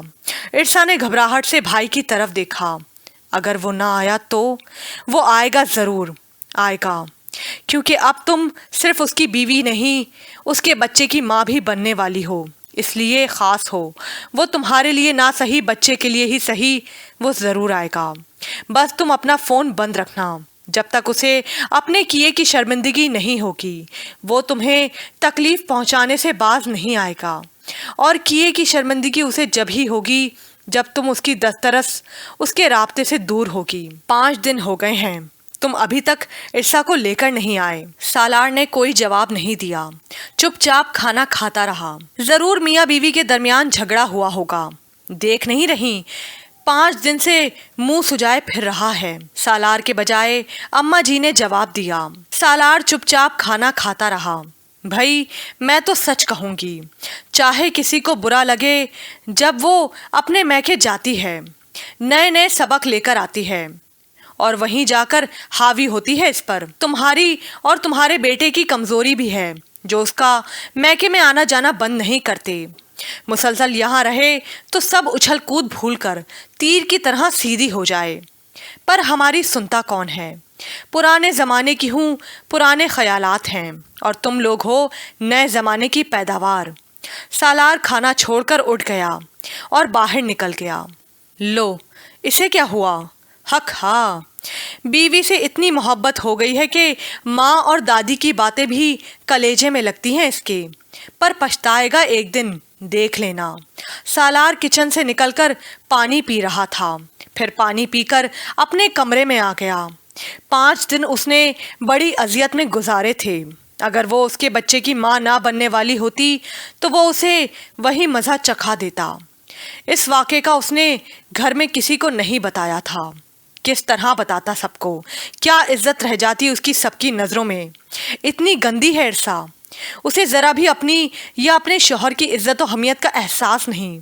नाचती हुई इरसा उसके दिमाग में हथौड़े की तरह बज रही थी। कई दफ़ा उसके दिल ने कहा कि रिवॉल्वर उठाए और उसे शूट कर दे। फिर वही ख्याल कि पूरे जग में इरसा की ही नहीं, उसकी भी रुसवाई होगी। ख़ानदान की इज्जत और हमियत का सवाल था, कोई हल सुझाई नहीं देता था। बिल आखिर छठे रोज़ उसने इरसा के मोबाइल पर कॉल की, जो कि बंद था। दिन भर वो ट्राई करता रहा और उसका राब्ता ना हो सका। रात तक वो जच हो चुका था। आज वो उससे फ़ोन पर 2 टोक बात करेगा। اس نے فیصلہ کر لیا تھا کہ آیا وہ اس کے ساتھ بسنا چاہتی ہے یا نہیں، اور بس اس نے باسط کے بیٹے عرفان کے پاس فون کیا اور اسے کہا کہ اپنی آنٹی سے کہے کہ اپنا فون آن کریں، وہ اس سے بات کرنا چاہتا ہے۔ عرفان موٹر سائیکل پہ نانی کے گھر گیا اور عرصہ کو پیغام پہنچایا۔ دلاور علی اور نعیمہ بیگم نے مشورہ دیا کہ وہ فون پر بات کرے، لیکن سالار کو اس کی غلطی کا احساس دلائے اور بالکل بھی نہ دبے، کیونکہ اگر اس نے کچھ کرنا ہوتا تو اسی روز کر کے جاتا۔ اس وقت وہ خاموشی سے جا سکتا ہے تو اب تو اس کا کافی غصہ کم ہو گیا ہوگا۔ اب موقع ہے، وہ اپنی بات منوا سکتی ہے۔ اس نے فون آن کر لیا۔ عرفان نے سالار کو فون کر کے پیغام دے دیا۔ دوسرے ہی پر سالار کا فون آ گیا۔ تم ابھی تک وہاں بیٹھی ہو، گھر کیوں نہیں آئی؟ سالار کا لہجہ خشک اور نروٹھا تھا۔ عرصہ نے خشک لبوں پر زبان پھیری، پھر مظلومیت سے بولی، میری طبیعت اس قدر خراب ہو گئی تھی کہ یہاں سب پریشان ہو گئے اور آپ نے اتنی سنگدلی کا ثبوت دیا کہ مڑ کر بھی نہیں دیکھا۔ وہاں تھے نا تمہارے میزبان، تمہاری دیکھ بھال کرنے والے، میری کیا ضرورت تھی ایسے میں؟ مجھ سے زیادہ چاہتے ہیں یہ لوگ تمہیں۔ کیا ہو گیا ہے سالار آپ کو؟ آپ نے مجھے بولنے کا موقع بھی نہیں دیا اور خود ہی سب کچھ کہہ کر چلے گئے۔ میں نے تمہاری یہ بکواس سننے کے لیے فون نہیں کیا ہے۔ پہلے یہ بتاؤ، تم نے اتنے دن سے فون کیوں بند کر رکھا تھا؟ میں نے بتایا نا، میری طبیعت ٹھیک نہیں تھی۔ میں نے تمہاری طبیعت پوچھنے کے لیے فون نہیں کیا ہے۔ مجھے آج صاف صاف یہ بتاؤ کہ تمہیں میرے ساتھ زندگی گزارنی ہے یا نہیں؟ کیسی باتیں کر رہے ہو تم سالار؟ ظاہر ہے مجھے تمہارے ساتھ ہی زندگی گزارنی ہے۔ تو پھر ٹھیک ہے، فوراً گھر آ جاؤ۔ مگر میں ایسے کیسے آ سکتی ہوں؟ تمہارے دل میں تو میرے لیے ذرا سی بھی گنجائش نہیں ہے۔ دیکھو، تم مجھ سے اس وقت بحث نہ کرو۔ اگر تم اپنا گھر بسا دیکھنا چاہتی ہو تو فوراً گھر آ جاؤ، ورنہ کیا؟ عرصہ نے ترش انداز میں کہا، پھر فوراً ہی سنبھل کر بولی، اس میں اتنا ناراض ہونے والی کون سی بات ہے؟ تم مجھے لینے آ جاؤ، میں گھر آ جاؤں گی۔ کیا کہا تم نے؟ میں تمہیں لینے آؤں گا؟ یہ بھول ہے تمہاری کہ اب میں اس گھر کی دہلیز میں قدم رکھوں گا، سمجھی تم؟ یہ غنیمت جانو کہ تم اتنا سب کچھ ہو جانے کے باوجود میں تمہیں ساتھ رکھ رہا ہوں، ورنہ اس کی دھمکی پر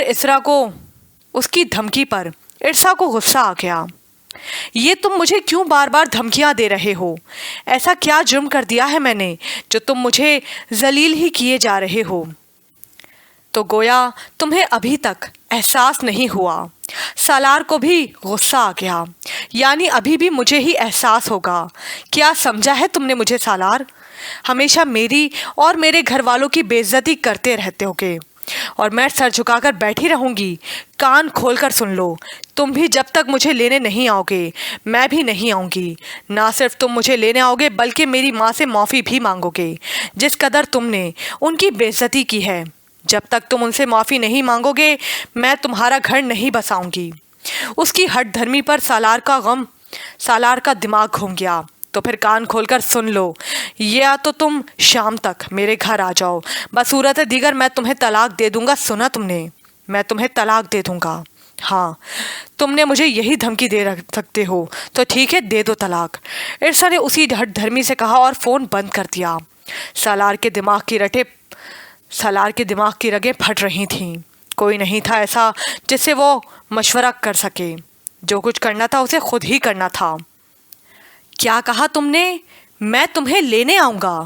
یہ بھول ہے تمہاری کہ میں اب اس گھر کی دہلیز پر قدم رکھوں گا، سمجھی تم؟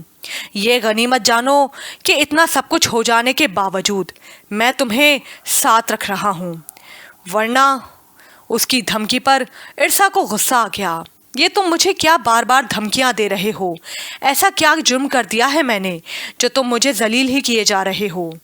تو گویا تمہیں ابھی تک احساس نہیں ہوا۔ سالار کو بھی غصہ آ گیا، یعنی ابھی بھی مجھے ہی احساس ہوگا۔ کیا سمجھا ہے تم نے مجھے سالار؟ ہمیشہ میری اور میرے گھر والوں کی بے عزتی کرتے رہو گے اور میں سر جھکا کر بیٹھی رہوں گی۔ کان کھول کر سن لو، कान खोलकर सुन लो तुम भी, जब तक तुम मुझे लेने नहीं आओगे मैं भी नहीं आऊंगी। ना सिर्फ तुम मुझे लेने आओगे बल्कि मेरी माँ से माफ़ी भी मांगोगे। जिस कदर तुमने उनकी बेइज्जती की है, जब तक तुम उनसे माफ़ी नहीं मांगोगे मैं तुम्हारा घर नहीं बसाऊंगी। उसकी हठधर्मी पर सालार का दिमाग घूम गया। तो ठीक है, फिर कान खोलकर सुन लो, या तो तुम शाम तक मेरे घर आ जाओ, बसूरत दीगर मैं तुम्हें तलाक दे दूंगा। सुना तुमने? मैं तुम्हें तलाक दे दूंगा। हाँ, तुम मुझे यही धमकी दे सकते हो, तो ठीक है, दे दो तलाक। इरसा ने उसी हठधर्मी से कहा और फ़ोन बंद कर दिया। सालार के दिमाग की रगें फट रही थीं। कोई नहीं था ऐसा जिससे वो मशवरा कर सके। जो कुछ करना था उसे खुद ही करना था। सुन ली आपने उसकी हठधर्मी, वो मुझे तलाक की धमकियां दे रहा है। आप तो कह रही थी कि वो नाक के बल आएगा, उसे तो किसी भी चीज़ की परवाह नहीं है, हत्ता के अपनी औलाद की भी नहीं। आप तो कह रही थी वो आएगा, उसे आना पड़ेगा, उसने आपको बहुत बड़ी गाली दी है। आपने कहा था ना सिर्फ वो आएगा, पैरों में पड़कर माफ़ी भी मांगेगा। यही गुमान था ना आप सबका, मगर उसने तो आने से साफ इनकार कर दिया। नईमा बेगम जो सारी बात सुन रही थी बहुत देर बाद बोली, वो तुम्हें तलाक की धमकियां दे रहा है, तुम्हें तलाक दे चुका है। इरसा ने चौंक कर माँ की तरफ देखा। हाँ, वो तुम्हें 3 बार तलाक दे चुका है टेलीफोन पर, और इस बात की मैं गवाह हूँ। सुना तुमने? नईमा बेगम ने एकदम हिजानी अंदाज में चिल्लाई, वो मुझे गाली देकर गया था ना, अब मैं उसे इस गाली का जवाब लौटाऊंगी। ना सिर्फ उसके ख़ानदान को बदनाम करूंगी बल्कि उसे भी कहीं का नहीं छोड़ूंगी। उसे ऐसा मज़ा चखाऊंगी कि वो ज़िंदगी भर याद रखेगा। बस बहुत हो गया, समझो तुम ब्याही नहीं गई थी, वो तुमसे ताल्लुक़ ख़त्म कर चुका है। इरसा हक तक रह गई थी, फिर कुछ ही देर बाद संभल गई। तो क्या मेरे इस तरह कहने से तलाक वाक़ई हो जाएगी? नहीं होगी तो उसे देना पड़ेगी, कोर्ट के ज़रिए ही सही वो तुम्हें तलाक देगा। इरसा सोच में पड़ गई। सुन ली आपने उसकी हठधर्मी, वो मुझे तलाक की धमकियां दे रहा है। आप तो कह रही थी कि वो नाक के बल आएगा, उसे तो किसी भी चीज़ की परवाह नहीं है, हत्ता कि अपनी औलाद की भी नहीं। आप तो कह रही थी वो आएगा, उसे आना पड़ेगा, उसने आपको बहुत बड़ी गाली दी है।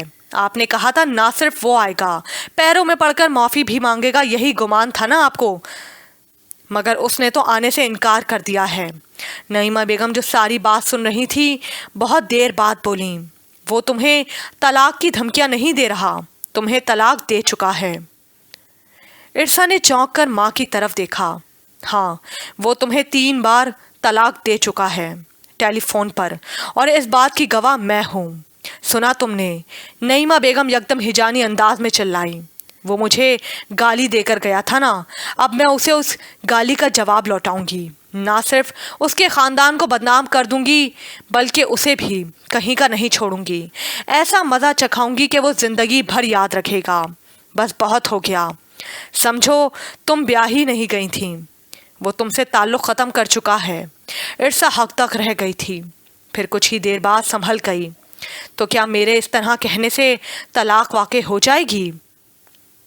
नहीं होगी तो उसे देना पड़ेगी, कोर्ट के ज़रिए ही सही वो तुम्हें तलाक देगा। इरसा सोच में पड़ गई। क्या क्या कहा तुमने? इरसा को तलाक दे चुका है? तुमने किससे कहा? तुमसे किसने कहा ये सब कुछ? सालार तो घर में अपने कमरे में है। इशरत बेगम ने कलेजा थाम लिया। अम्मा जी ने तो वावेला ही मचा दिया। ज़रूर तुम्हें कोई गलत फहमी हुई होगी मेहराब, आखिर तुम्हें कहा किसने ये सब कुछ? सालार ऐसा कर ही नहीं सकता। क्या क्या कहा तुमने? इरसा को तलाक दे चुका है? तुमसे किसने कहा ये सब कुछ? सालार तो घर में अपने कमरे में है। इशरत बेगम ने कलेजा थाम लिया। अम्मा जी ने तो वावेला ही मचा दिया।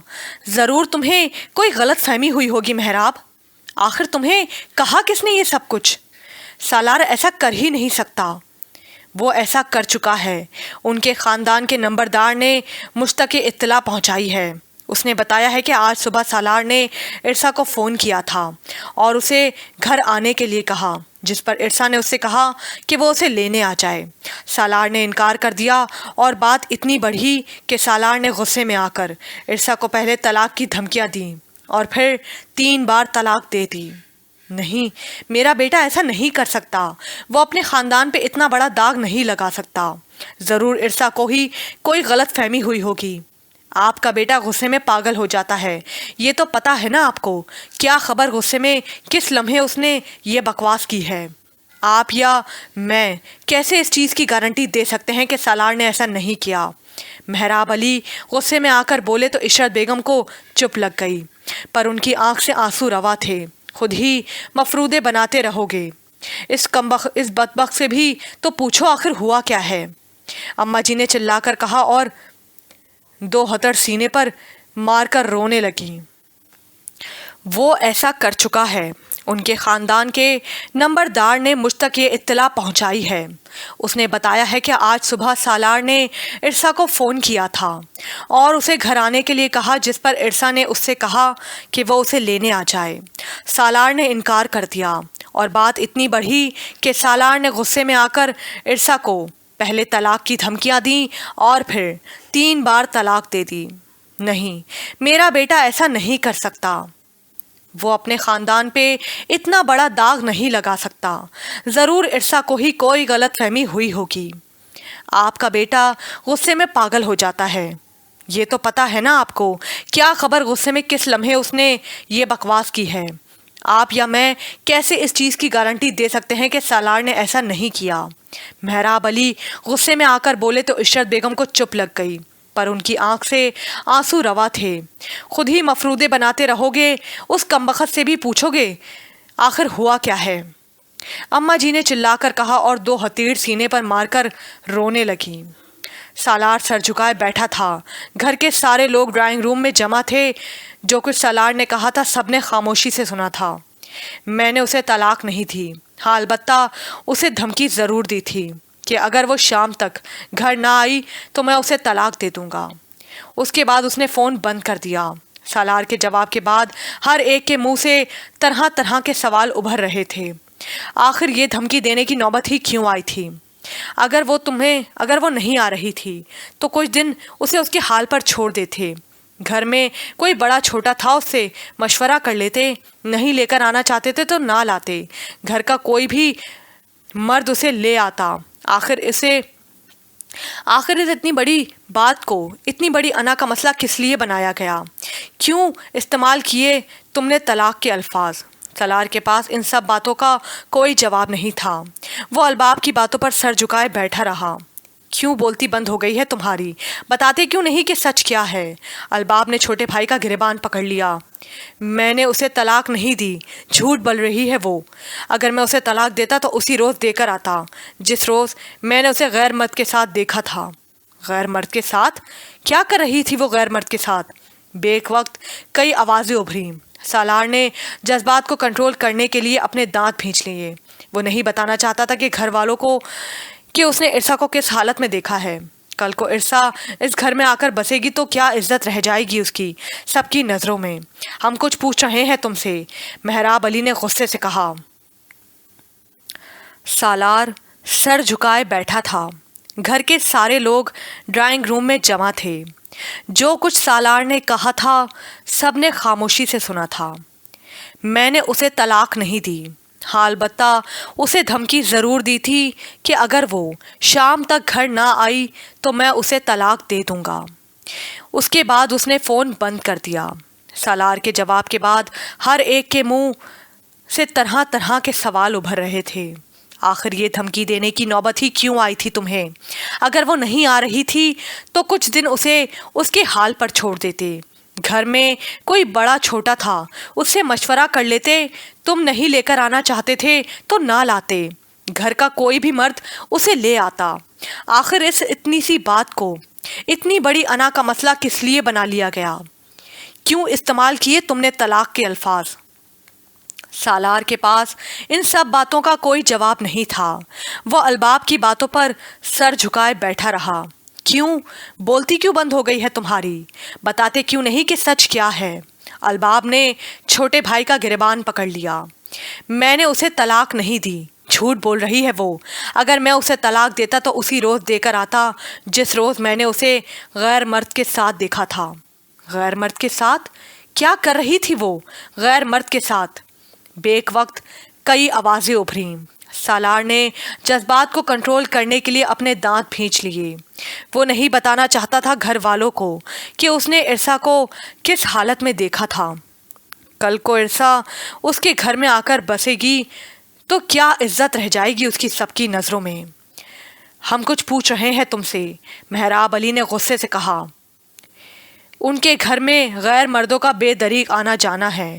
بھائیوں کے یار دوست احباب بہنوئی سب یوں ہی منہ اٹھائے چلے آتے ہیں. وہ لوگ کسی سے پردہ نہیں کرتی.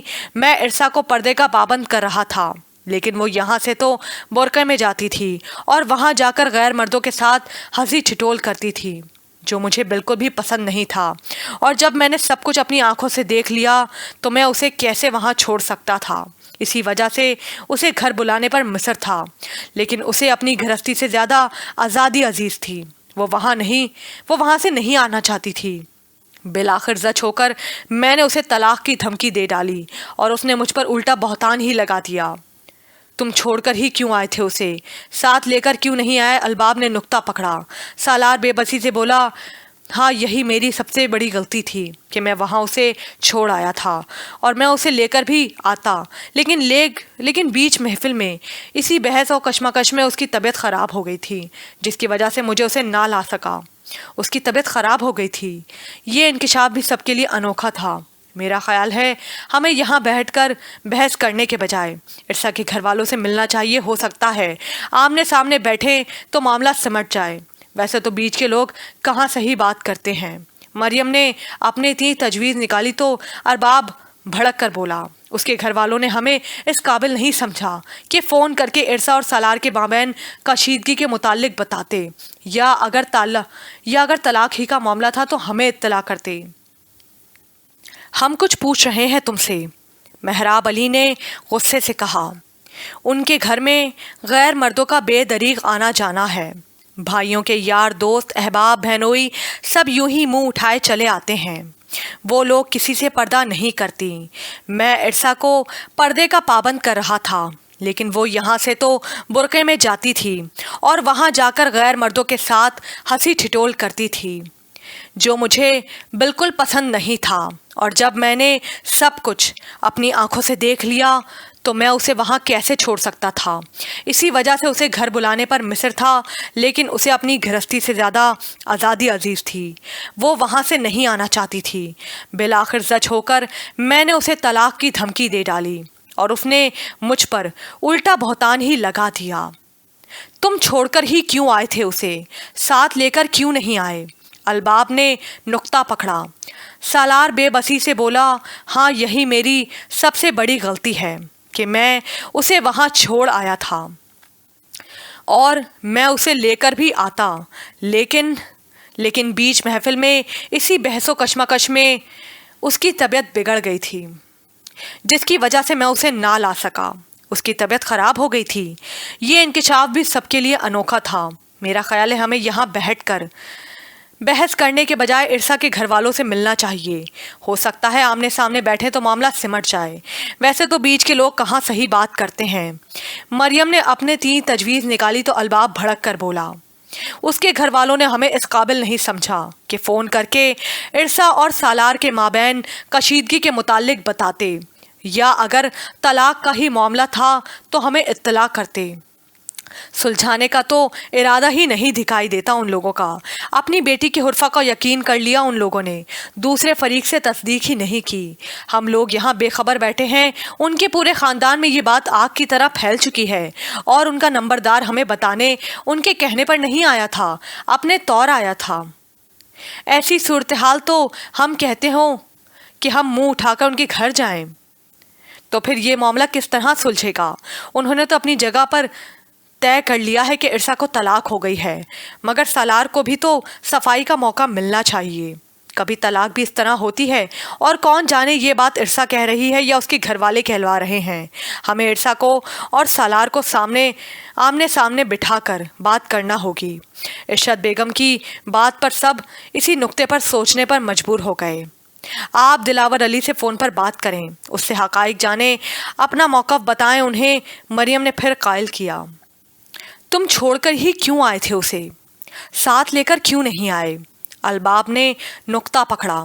سالار بے بسی سے بولا، ہاں یہی میری سب سے بڑی غلطی ہے کہ میں اسے وہاں چھوڑ آیا تھا، اور میں اسے لے کر بھی آتا، لیکن بیچ محفل میں اسی بحث و کشمکش میں اس کی طبیعت خراب ہو گئی تھی، جس کی وجہ سے میں اسے نہ لا سکا۔ اس کی طبیعت خراب ہو گئی تھی، یہ انکشاف بھی سب کے لیے انوکھا تھا۔ میرا خیال ہے ہمیں یہاں بیٹھ کر بحث کرنے کے بجائے ارسا کے گھر والوں سے ملنا چاہیے۔ ہو سکتا ہے آمنے سامنے بیٹھیں تو معاملہ سمٹ جائے، ویسے بھی بیچ کے لوگ کہاں صحیح بات کرتے ہیں۔ مریم نے اپنی تجویز نکالی تو الباب بھڑک کر بولا، اس کے گھر والوں نے ہمیں اس قابل نہیں سمجھا کہ فون کر کے ارسا اور سالار کے مابین کشیدگی کے متعلق بتاتے، یا اگر طلاق کا ہی معاملہ تھا تو ہمیں اطلاع کرتے۔ سلجھانے کا تو ارادہ ہی نہیں دکھائی دیتا ان لوگوں کا۔ اپنی بیٹی کے حرفوں کا یقین کر لیا ان لوگوں نے، دوسرے فریق سے تصدیق ہی نہیں کی۔ ہم لوگ یہاں بے خبر بیٹھے ہیں، ان کے پورے خاندان میں یہ بات آگ کی طرح پھیل چکی ہے، اور ان کا نمبردار ہمیں بتانے کے لیے ان کے کہنے پر نہیں آیا تھا، اپنے طور آیا تھا۔ ایسی صورتحال میں تم کہتی ہو کہ ہم منہ اٹھا کر ان کے گھر جائیں، تو پھر یہ معاملہ کس طرح سلجھے گا؟ انہوں نے تو اپنی جگہ پر طے کر لیا ہے کہ ارسا کو طلاق ہو گئی ہے، مگر سالار کو صفائی کا موقع ملنا چاہیے۔ کبھی طلاق بھی اس طرح ہوتی ہے، اور کون جانے یہ بات ارسا کہہ رہی ہے یا اس کے گھر والے کہلوا رہے ہیں۔ ہمیں ارسا اور سالار کو آمنے سامنے بٹھا کر بات کرنا ہوگی۔ عشرت بیگم کی بات پر سب اسی نقطے پر سوچنے پر مجبور ہو گئے۔ آپ دلاور علی سے فون پر بات کریں، اس سے حقائق جانیں، اپنا موقف بتائیں انہیں۔ مریم نے پھر قائل کیا، میں دلاور علی کو فون نہیں کروں گا۔ صدر الدین جو انہی کا نمبردار ہے اسے یہاں بلاتا ہوں، اور اسی کے ذریعے بات ان تک پہنچائی جائے۔ اگر وہ آمنے سامنے بیٹھ کر بات کرنے پر آمادہ ہو جاتے ہیں تو ہمیں کوئی اعتراض نہیں۔ سب اپنی اپنی رائے دے رہے تھے۔ مہراب علی نے سالار کی طرف دیکھا جو بالکل خاموش بیٹھا تھا۔ تم کیا کہتے ہو سالار اس بارے میں؟ کیا ہم تم پر اعتماد کر سکتے ہیں کہ ارسا جو کچھ کہہ رہی ہے غلط ہے اور تم سچ کہہ رہے ہو؟ سالار نے بھائی کی طرف دیکھا۔ سالار کی شرمندگی اور غصے کی وجہ سے حالت ناگفتہ تھی۔ اس نے خود کو سنبھالا۔ وہ مجھ پر بہتان لگا رہی ہے بھائی، وہ ایسا کیوں کر رہی ہے؟ میں نہیں جانتا، پتہ نہیں وہ اپنا گھر بسانا بھی چاہتی ہے یا نہیں۔ اس کی آواز گلے میں پھنس رہی تھی۔ ہاں تو وہ منہ سے طلاق مانگ لیتی، اگر اسے تم سے یا گھر والوں سے کوئی تکلیف تھی تو۔ یہ کیا تہمت لگا کر وہ پارسا ہو جائے گی؟ اماں جی نے کڑک دار آواز میں کہا، پھر کہنے لگیں، وہ تمہاری دھمکیوں میں کبھی نہیں آئے گی، نہ جانے تمہیں کون سا مغالطہ تھا۔ فی الحال اس بحث کو یہیں بند کر دیجیے، باقی بات چیت صدر الدین کے پیغام کے بعد ہوگی۔ میں دلاور علی کو فون نہیں کروں گا۔ صدر الدین کو جو انہی کا نمبردار ہے اسے یہاں بلاتا ہوں، اور اسی کے ذریعے بات ان تک پہنچائی جائے گی، اور اگر وہ آمنے سامنے بیٹھ کر بات کرنے پر آمادہ ہو جاتے ہیں تو ہمیں کوئی اعتراض نہیں۔ سب اپنی اپنی رائے دے رہے تھے۔ مہراب علی نے سالار کی طرف دیکھا جو بالکل خاموش بیٹھا تھا۔ تم کیا کہتے ہو سالار اس بارے میں؟ کیا ہم تم پر اعتماد کر سکتے ہیں کہ ارسا جو کچھ کہہ رہی ہے غلط ہے اور تم سچ کہہ رہے ہو؟ سالار نے بھائی کی طرف دیکھا۔ سالار کی شرمندگی اور غصے کی وجہ سے حالت ناگفتہ تھی۔ اس نے خود کو سنبھالا۔ وہ مجھ پر بہتان لگا رہی ہے بھائی، وہ ایسا کیوں کر رہی ہے؟ میں نہیں جانتا، پتہ نہیں وہ اپنا گھر بسانا بھی چاہتی ہے یا نہیں۔ اس کی آواز گلے میں پھنس رہی تھی۔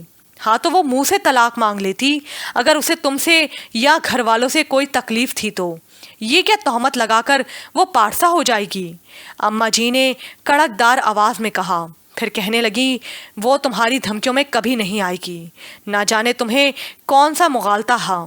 نہ جانے تمہیں کون سا مغالطہ تھا۔ فی الحال اس بحث کو یہیں بند کر دیجیے، باقی بات چیت صدر الدین کے پیغام کے بعد ہوگی۔ ٹھیک ہے، تم بات چلا لو، لیکن محراب، میں اس لڑکی کے اس عمل اور لفظوں سے اتنی بددل ہو چکی ہوں کہ میں نہیں چاہتی کہ وہ اب دوبارہ میرے گھر میں آئے۔ عشرت بیگم یہ کہہ کر رو دیں۔ کہنا کیا چاہتی ہیں امی آپ؟ ایک طرف تو آپ سب لوگوں کو خاندان پہ، گھر کے وقار پر داغ لگنے کا قلق ہے، دوسری طرف آپ یہ نیت، تو پھر ٹھیک ہے، کس لیے کریں ہم جدوجہد؟ جو ہو رہا ہے ٹھیک ہے، جان چھوٹ رہی ہے اس سے ہماری۔ میرا مطلب یہ نہیں تھا محراب علی، میں تو صرف یہ کہنا چاہتی تھی کہ اب وہ اس گھر میں نہیں آئے گی، سالار کے لیے علیحدہ گھر کا انتظام کرنا ہوگا تمہیں۔ یہ سب باتیں امی بعد میں بات کی ہیں، فی الحال آپ مجھے بات تو کرنے دیجیے۔ صدر الدین کے سامنے محراب علی نے جو ساری حقیقت رکھ دی تھی، پھر اس کے ہمراہ اپنے بھی خاندان کے نمبردار کو ساتھ بھیج دیا۔ وہ مجھ پر بہتان لگا رہی ہے بھائی، وہ ایسا کیوں کر رہی ہے میں نہیں جانتا، پتہ نہیں وہ اپنا گھر بسانا بھی چاہتی ہے یا نہیں۔ اس کی آواز گلے میں پھنس رہی تھی۔ ہاں تو وہ منہ سے طلاق مانگ لیتی، اگر اسے تم سے یا گھر والوں سے کوئی تکلیف تھی تو یہ کیا تہمت لگا کر وہ پارسا ہو جائے گی؟ اماں جی نے کڑک دار آواز میں کہا، پھر کہنے لگیں، وہ تمہاری دھمکیوں میں کبھی نہیں آئے گی، نہ جانے تمہیں کون سا مغالطہ تھا۔ فی الحال اس بحث کو یہیں بند کر دیجیے، باقی بات چیت صدر الدین کے پیغام کے بعد ہوگی۔ ٹھیک ہے، تم بات چلا لو، لیکن محراب، میں اس لڑکی کے اس عمل اور لفظوں سے اتنی بددل ہو چکی ہوں کہ میں نہیں چاہتی کہ اب وہ دوبارہ میرے گھر میں آئے۔ عشرت بیگم یہ کہہ کر رو دیں۔ کیا کہنا چاہتی ہیں امی آپ؟ ایک طرف تو آپ سب لوگوں کو خاندان پہ، گھر کے وقار پر داغ لگنے کا قلق ہے، دوسری طرف آپ کی یہ نیت، تو پھر ٹھیک ہے، کس لیے کریں ہم جدوجہد؟ جو ہو رہا ہے ٹھیک ہے، جان چھوٹ رہی ہے ہماری اس سے۔ میرا مطلب یہ نہیں تھا محراب علی، میں تو صرف یہ کہنا چاہتی تھی کہ اب وہ اس گھر میں نہیں آئے گی، سالار کے لیے علیحدہ گھر کا انتظام کرنا ہوگا تمہیں۔ یہ سب باتیں امی بعد میں ہوں گی، فی الحال آپ مجھے بات تو کرنے دیجیے۔ صدر الدین کے سامنے محراب علی نے ساری حقیقت رکھ دی تھی، پھر اس کے ہمراہ اپنے بھی خاندان کے نمبردار کو ساتھ بھیجا تھا۔ نعیمہ بیگم نے رو رو کر واویلا مچا دیا تھا کہ سالار عرصہ کو طلاق ثالثہ دے چکا ہے۔ اس کی ساری بہنیں بہنوئی، تایا، چچا زاد، بیٹیوں کے سسرال بھی نعیمہ بیگم کے گھر افسوس کے لیے اکٹھے ہو رہے تھے۔ جب یہ بات باسط تک پہنچی تو اسے گہرا دھچکا لگا، وہ سوچ بھی نہیں سکتا تھا کہ سالار ایسا قدم بھی اٹھا جائے گا، لیکن خیر، جو ہوا ٹھیک ہی ہوا۔ اگر وہ زیادہ دن اس فیملی میں رہتا تو ہم لوگوں کی تو حیثیت کیڑے مکوڑوں سے زیادہ نہیں رہتی۔ اب وہ عرصہ سے ہمدردی کرنے کے لیے سب سے پہلے اس کے گھر پہنچا ہوا تھا۔ نعیمہ بیگم نے یہ بات سب سے پہلے دلاور علی کو بتائی تھی۔ دلاور سن کر حق تک رہ گیا تھا، اس کا خیال تھا کہ سالار ایسا نہیں کرے گا، لیکن اتنی جلدی اتنا کچھ ہو جائے گا اس کے گمان میں بھی نہیں تھا۔ وہ تو سالار کو ذلیل و خوار کرنا چاہتا تھا، اپنی شرائط پر بہن کو بسانا چاہتا تھا، لیکن یہ تو سارا گیم ہی الٹ گیا تھا۔ معز اور سعد سخت غصے میں تھے، ان کا بس چلتا تو سالار کو گولی مار دیتے، لیکن سالار کوئی معمولی گھرانے کا نہیں تھا جس پر وہ حملہ کر سکتے۔ بہنیں علیحدہ اشتعال میں تھیں کہ اچانک صدر الدین کا پیغام ان تک پہنچا کہ وہ لوگ مصالحت کرنا چاہتے ہیں۔ مصالحت کیسے ہو سکتی ہے؟ صدر الدین بھائی، آپ خود ہی بتائیں، ایک شخص طلاق دے کر انکاری ہو رہا ہے، ہم عرصہ کو کیسے گناہ کا مرتکب کر سکتے ہیں؟ آپ کیسے یقین کر سکتے ہیں کہ آپ کی بہن جو کچھ کہہ رہی ہے سچ ہے؟ محراب علی کے خاندان کے نمبردار نے کہا تو دلاور علی سخت اشتعال میں آ گیا۔ کون سی عورت ہے جو ایسی خود پر گھٹیا بدنامی کا کلنک لگانا چاہتی ہے؟ دیکھیں، یہ ایک شرعی معاملہ ہے، جب تک علماء کرام سے اس معاملے کی جانچ پڑتال نہیں ہوگی، نہ تو آپ لوگ حتمی رائے دے سکتے ہیں اور نہ ہی وہ لوگ۔ ٹھیک ہے، تم بات چلا لو، لیکن محراب، میں اس لڑکی کے اس عمل اور لفظوں سے اتنی بددل ہو چکی ہوں کہ میں نہیں چاہتی کہ وہ اب دوبارہ میرے گھر میں آئیں۔ عشرت بیگم یہ کہہ کر رو دیں۔ کیا کہنا چاہتی ہیں امی آپ؟ ایک طرف تو آپ سب لوگوں کو خاندان پر، گھر کے وقار پر داغ لگنے کا قلق ہے، دوسری طرف آپ کی یہ نیت، تو پھر ٹھیک ہے، کس لیے کریں ہم جدوجہد؟ جو ہو رہا ہے ٹھیک ہے، جان چھوٹ رہی ہے اس سے ہماری۔ میرا مطلب یہ نہیں تھا محراب علی، میں تو صرف یہ کہنا چاہتی تھی کہ اب وہ اس گھر میں نہیں آئے گی۔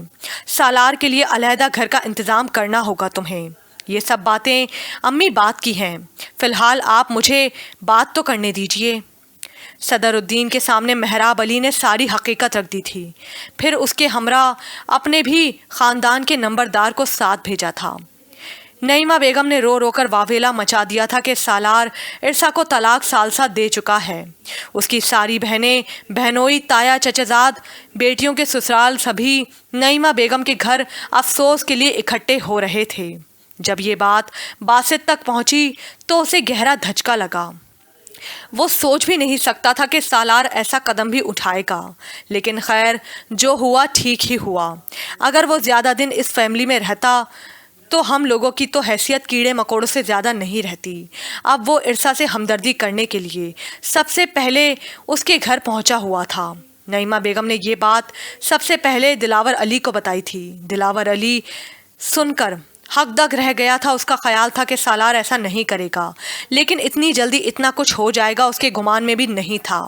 وہ تو سالار کو ذلیل و خوار کرنا چاہتا تھا، اپنی شرائط پر بہن کو بسانا چاہتا تھا، لیکن یہ تو سارا گیم ہی الٹ گیا تھا۔ معیز اور سعد سخت غصے میں تھے۔ ان کا بس چلتا تو سالار کو گولی مار دیتے، لیکن سالار کوئی معمولی گھرانے کا نہیں تھا جس پر وہ حملہ کر سکتے۔ بہنیں علیحدہ اشتعال میں تھیں کہ اچانک صدر الدین کا پیغام ان تک پہنچا کہ وہ لوگ مصالحت کرنا چاہتے ہیں۔ مصالحت کیسے کر سکتے ہیں؟ صدر الدین بھائی آپ خود ہی بتائیں، ایک شخص طلاق دے کر انکاری ہو رہا ہے، ہم ارسا کو کیسے گناہ کا مرتکب کر سکتے ہیں؟ آپ کیسے یقین کر سکتے ہیں کہ آپ کی بہن جو کچھ کہہ رہی ہیں سچ ہے؟ محراب علی کے خاندان کے نمبردار نے کہا تو دلاور علی سخت اشتعال میں آ گیا۔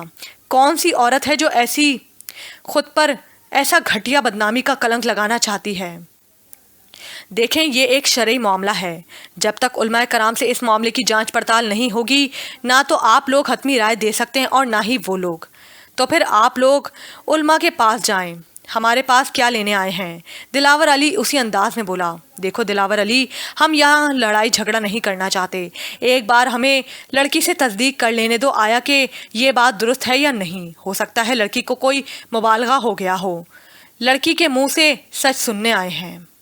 صدر الدین نے کہا تو نعیمہ بیگم بھڑک کر بولی، ہمیں نہیں پتا تھا کہ ہماری ہی بیٹی کو زخم لگے گا اور ہماری ہی بیٹی سے تصدیق کرنے کے لیے لوگ آئیں گے۔ نعیمہ بہن، ہم نے لڑکے سے بھی تصدیق کر لی ہے، وہ اپنے لفظوں پر قائم ہے، تو کیا ہماری بیٹی جھوٹی ہے؟ خود پر یوں ہی بہتان لگا رہی ہے، وہ کیا ملے گا اسے یہ سب کچھ کر کے؟ نعیمہ بیگم نے واویلا مچا دیا۔ ناچار دلاور علی کو بولنا پڑا، امی آپ صبر کریں، ان لوگوں کو تسلی کرنے دیجئے، جس طرح چاہیں یہ ارسا سے تصدیق کر سکتے ہیں، ہمیں بھلا کیا اعتراض ہوگا؟ نعیمہ بیگم چپ ہو گئیں۔ دیکھیں یہ ایک شرعی معاملہ ہے، جب تک علماء کرام سے اس معاملے کی جانچ پڑتال نہیں ہوگی نہ تو آپ لوگ حتمی رائے دے سکتے ہیں اور نہ ہی وہ لوگ۔ تو پھر آپ لوگ علماء کے پاس جائیں، ہمارے پاس کیا لینے آئے ہیں؟ دلاور علی اسی انداز میں بولا۔ دیکھو دلاور علی، ہم یہاں لڑائی جھگڑا نہیں کرنا چاہتے، ایک بار ہمیں لڑکی سے تصدیق کر لینے دو آیا کہ یہ بات درست ہے یا نہیں۔ ہو سکتا ہے لڑکی کو کوئی مبالغہ ہو گیا ہو، یہ لڑکی کے منہ سے سچ سننے آئے ہیں۔ صدر الدین نے کہا تو نعیمہ بیگم بھڑک کر بولی، ہمیں نہیں پتا تھا کہ ہماری بیٹی کو زخم لگے گا اور ہماری ہی بیٹی سے تصدیق کرنے کے لیے لوگ آئیں گے۔ نعیمہ بہن، ہم نے لڑکے سے بھی تصدیق کر لی ہے، وہ اپنے لفظوں پر قائم ہے، تو کیا ہماری بیٹی جھوٹی ہے؟ خود پر یوں ہی بہتان لگا رہی ہے، وہ کیا ملے گا اسے یہ سب کچھ کر کے؟ نعیمہ بیگم نے واویلا مچا دیا۔ ناچار دلاور علی کو بولنا پڑا، امی آپ صبر کریں، ان لوگوں کو تسلی کرنے دیجئے، جس طرح چاہیں یہ ارسا سے تصدیق کر سکتے ہیں، ہمیں بھلا کیا اعتراض ہوگا؟ نعیمہ بیگم چپ ہو گئیں۔ ٹھیک ہے، پھر آپ بچی کو بلا دیں، ہم اس سے بات کرنا چاہتے ہیں۔ नईमा बेगम अंदर चली गईं। क्या पूछने के लिए आए हैं ये लोग मुझसे? इरसा परेशान थी। तुम्हें परेशान होने की ज़रूरत नहीं है। तुम उन लोगों के सामने नहीं जाओगी, कह दो तुम इद्दत में बैठी हो, गैर महरम के सामने नहीं आ सकती। यहीं से दरवाजे के पीछे खड़े होकर उन्हें अपना मौक़िफ़ बता दो। बात सुने दिलावर भाई, मामला शरई और हसास है। बात ना सुलझी तो उलमा कराम हल्फ पर फैसला करेंगे, इसलिए बेहतर है कि हम अपनी तसल्ली कर लें। वो लोग आपस में बातें कर रहे थे। ये लोग क्या बातें कर रहे हैं? इरसा के कदम लड़खड़ाए और वो बीच के दरवाजे से मुड़कर वापस अंदर आ गई। मैं हल्फ कैसे उठा सकती हूँ? वो दिल ही दिल में लर्जी। नईमा बेगम को भी घबराहट सी हुई। अभी इसकी नौबत तो नहीं आई ना, जब आएगी तब देख लेंगे। तो क्या जब मैं झूठा कुरान उठाऊंगी? इरसा के रोंगटे खड़े हो गए जब नईमा बेगम को बेटी पर गुस्सा आ गया। अपनी कमज़ोरियों की वजह से आज तुम इस दुनिया पर खड़ी हो, आज इस जगह पर खड़ी हो। ना तुम्हारे पास अकल है और ना हौसला। नईमा बेगम ने बेटी को बुरी तरह से झड़क दिया। इरसा ने सर उठाकर गहरी सांस खारिज की, वह जैसे हौसले के लिए ऑक्सीजन ले रही हो। फिर यकदम उसकी निगाह सामने अलमारी पर पड़ी, जहाँ बेशुमार दुनियावी किताबें रखी थी, कुछ मोटी कुछ पतली, कुछ इतनी ज़ख़ीम और बड़ी कि अगर इन पर कुरान पाक का जुज़दान चढ़ा दिया जाता तो वो सामने से कुरान ही लगती। अचानक शैतान ने इरसा के दिमाग में कैसी तजवीज़ डाली थी। ये दलील तो ऐसी थी कि फिर कोई भी उसकी चौखट पर आ ही नहीं सकता था। जब तक मैं हल्फ नहीं उठाऊंगी ये लोग मेरी जान नहीं छोड़ेंगे, उलमाए कराम के पास ले जाएंगे और मुझे सच्चा हल्फ उठाने पर मजबूर करेंगे। इससे बेहतर नहीं कि मैं इस सिलसिले को यहीं बंद कर दूं। अम्मी की तजवीज़ भी अच्छी है, क्या ज़रूरत है मुझे उन लोगों के सामने जाने की? मैं यहीं पर्दे के पीछे से उन्हें बयान कर दूंगी।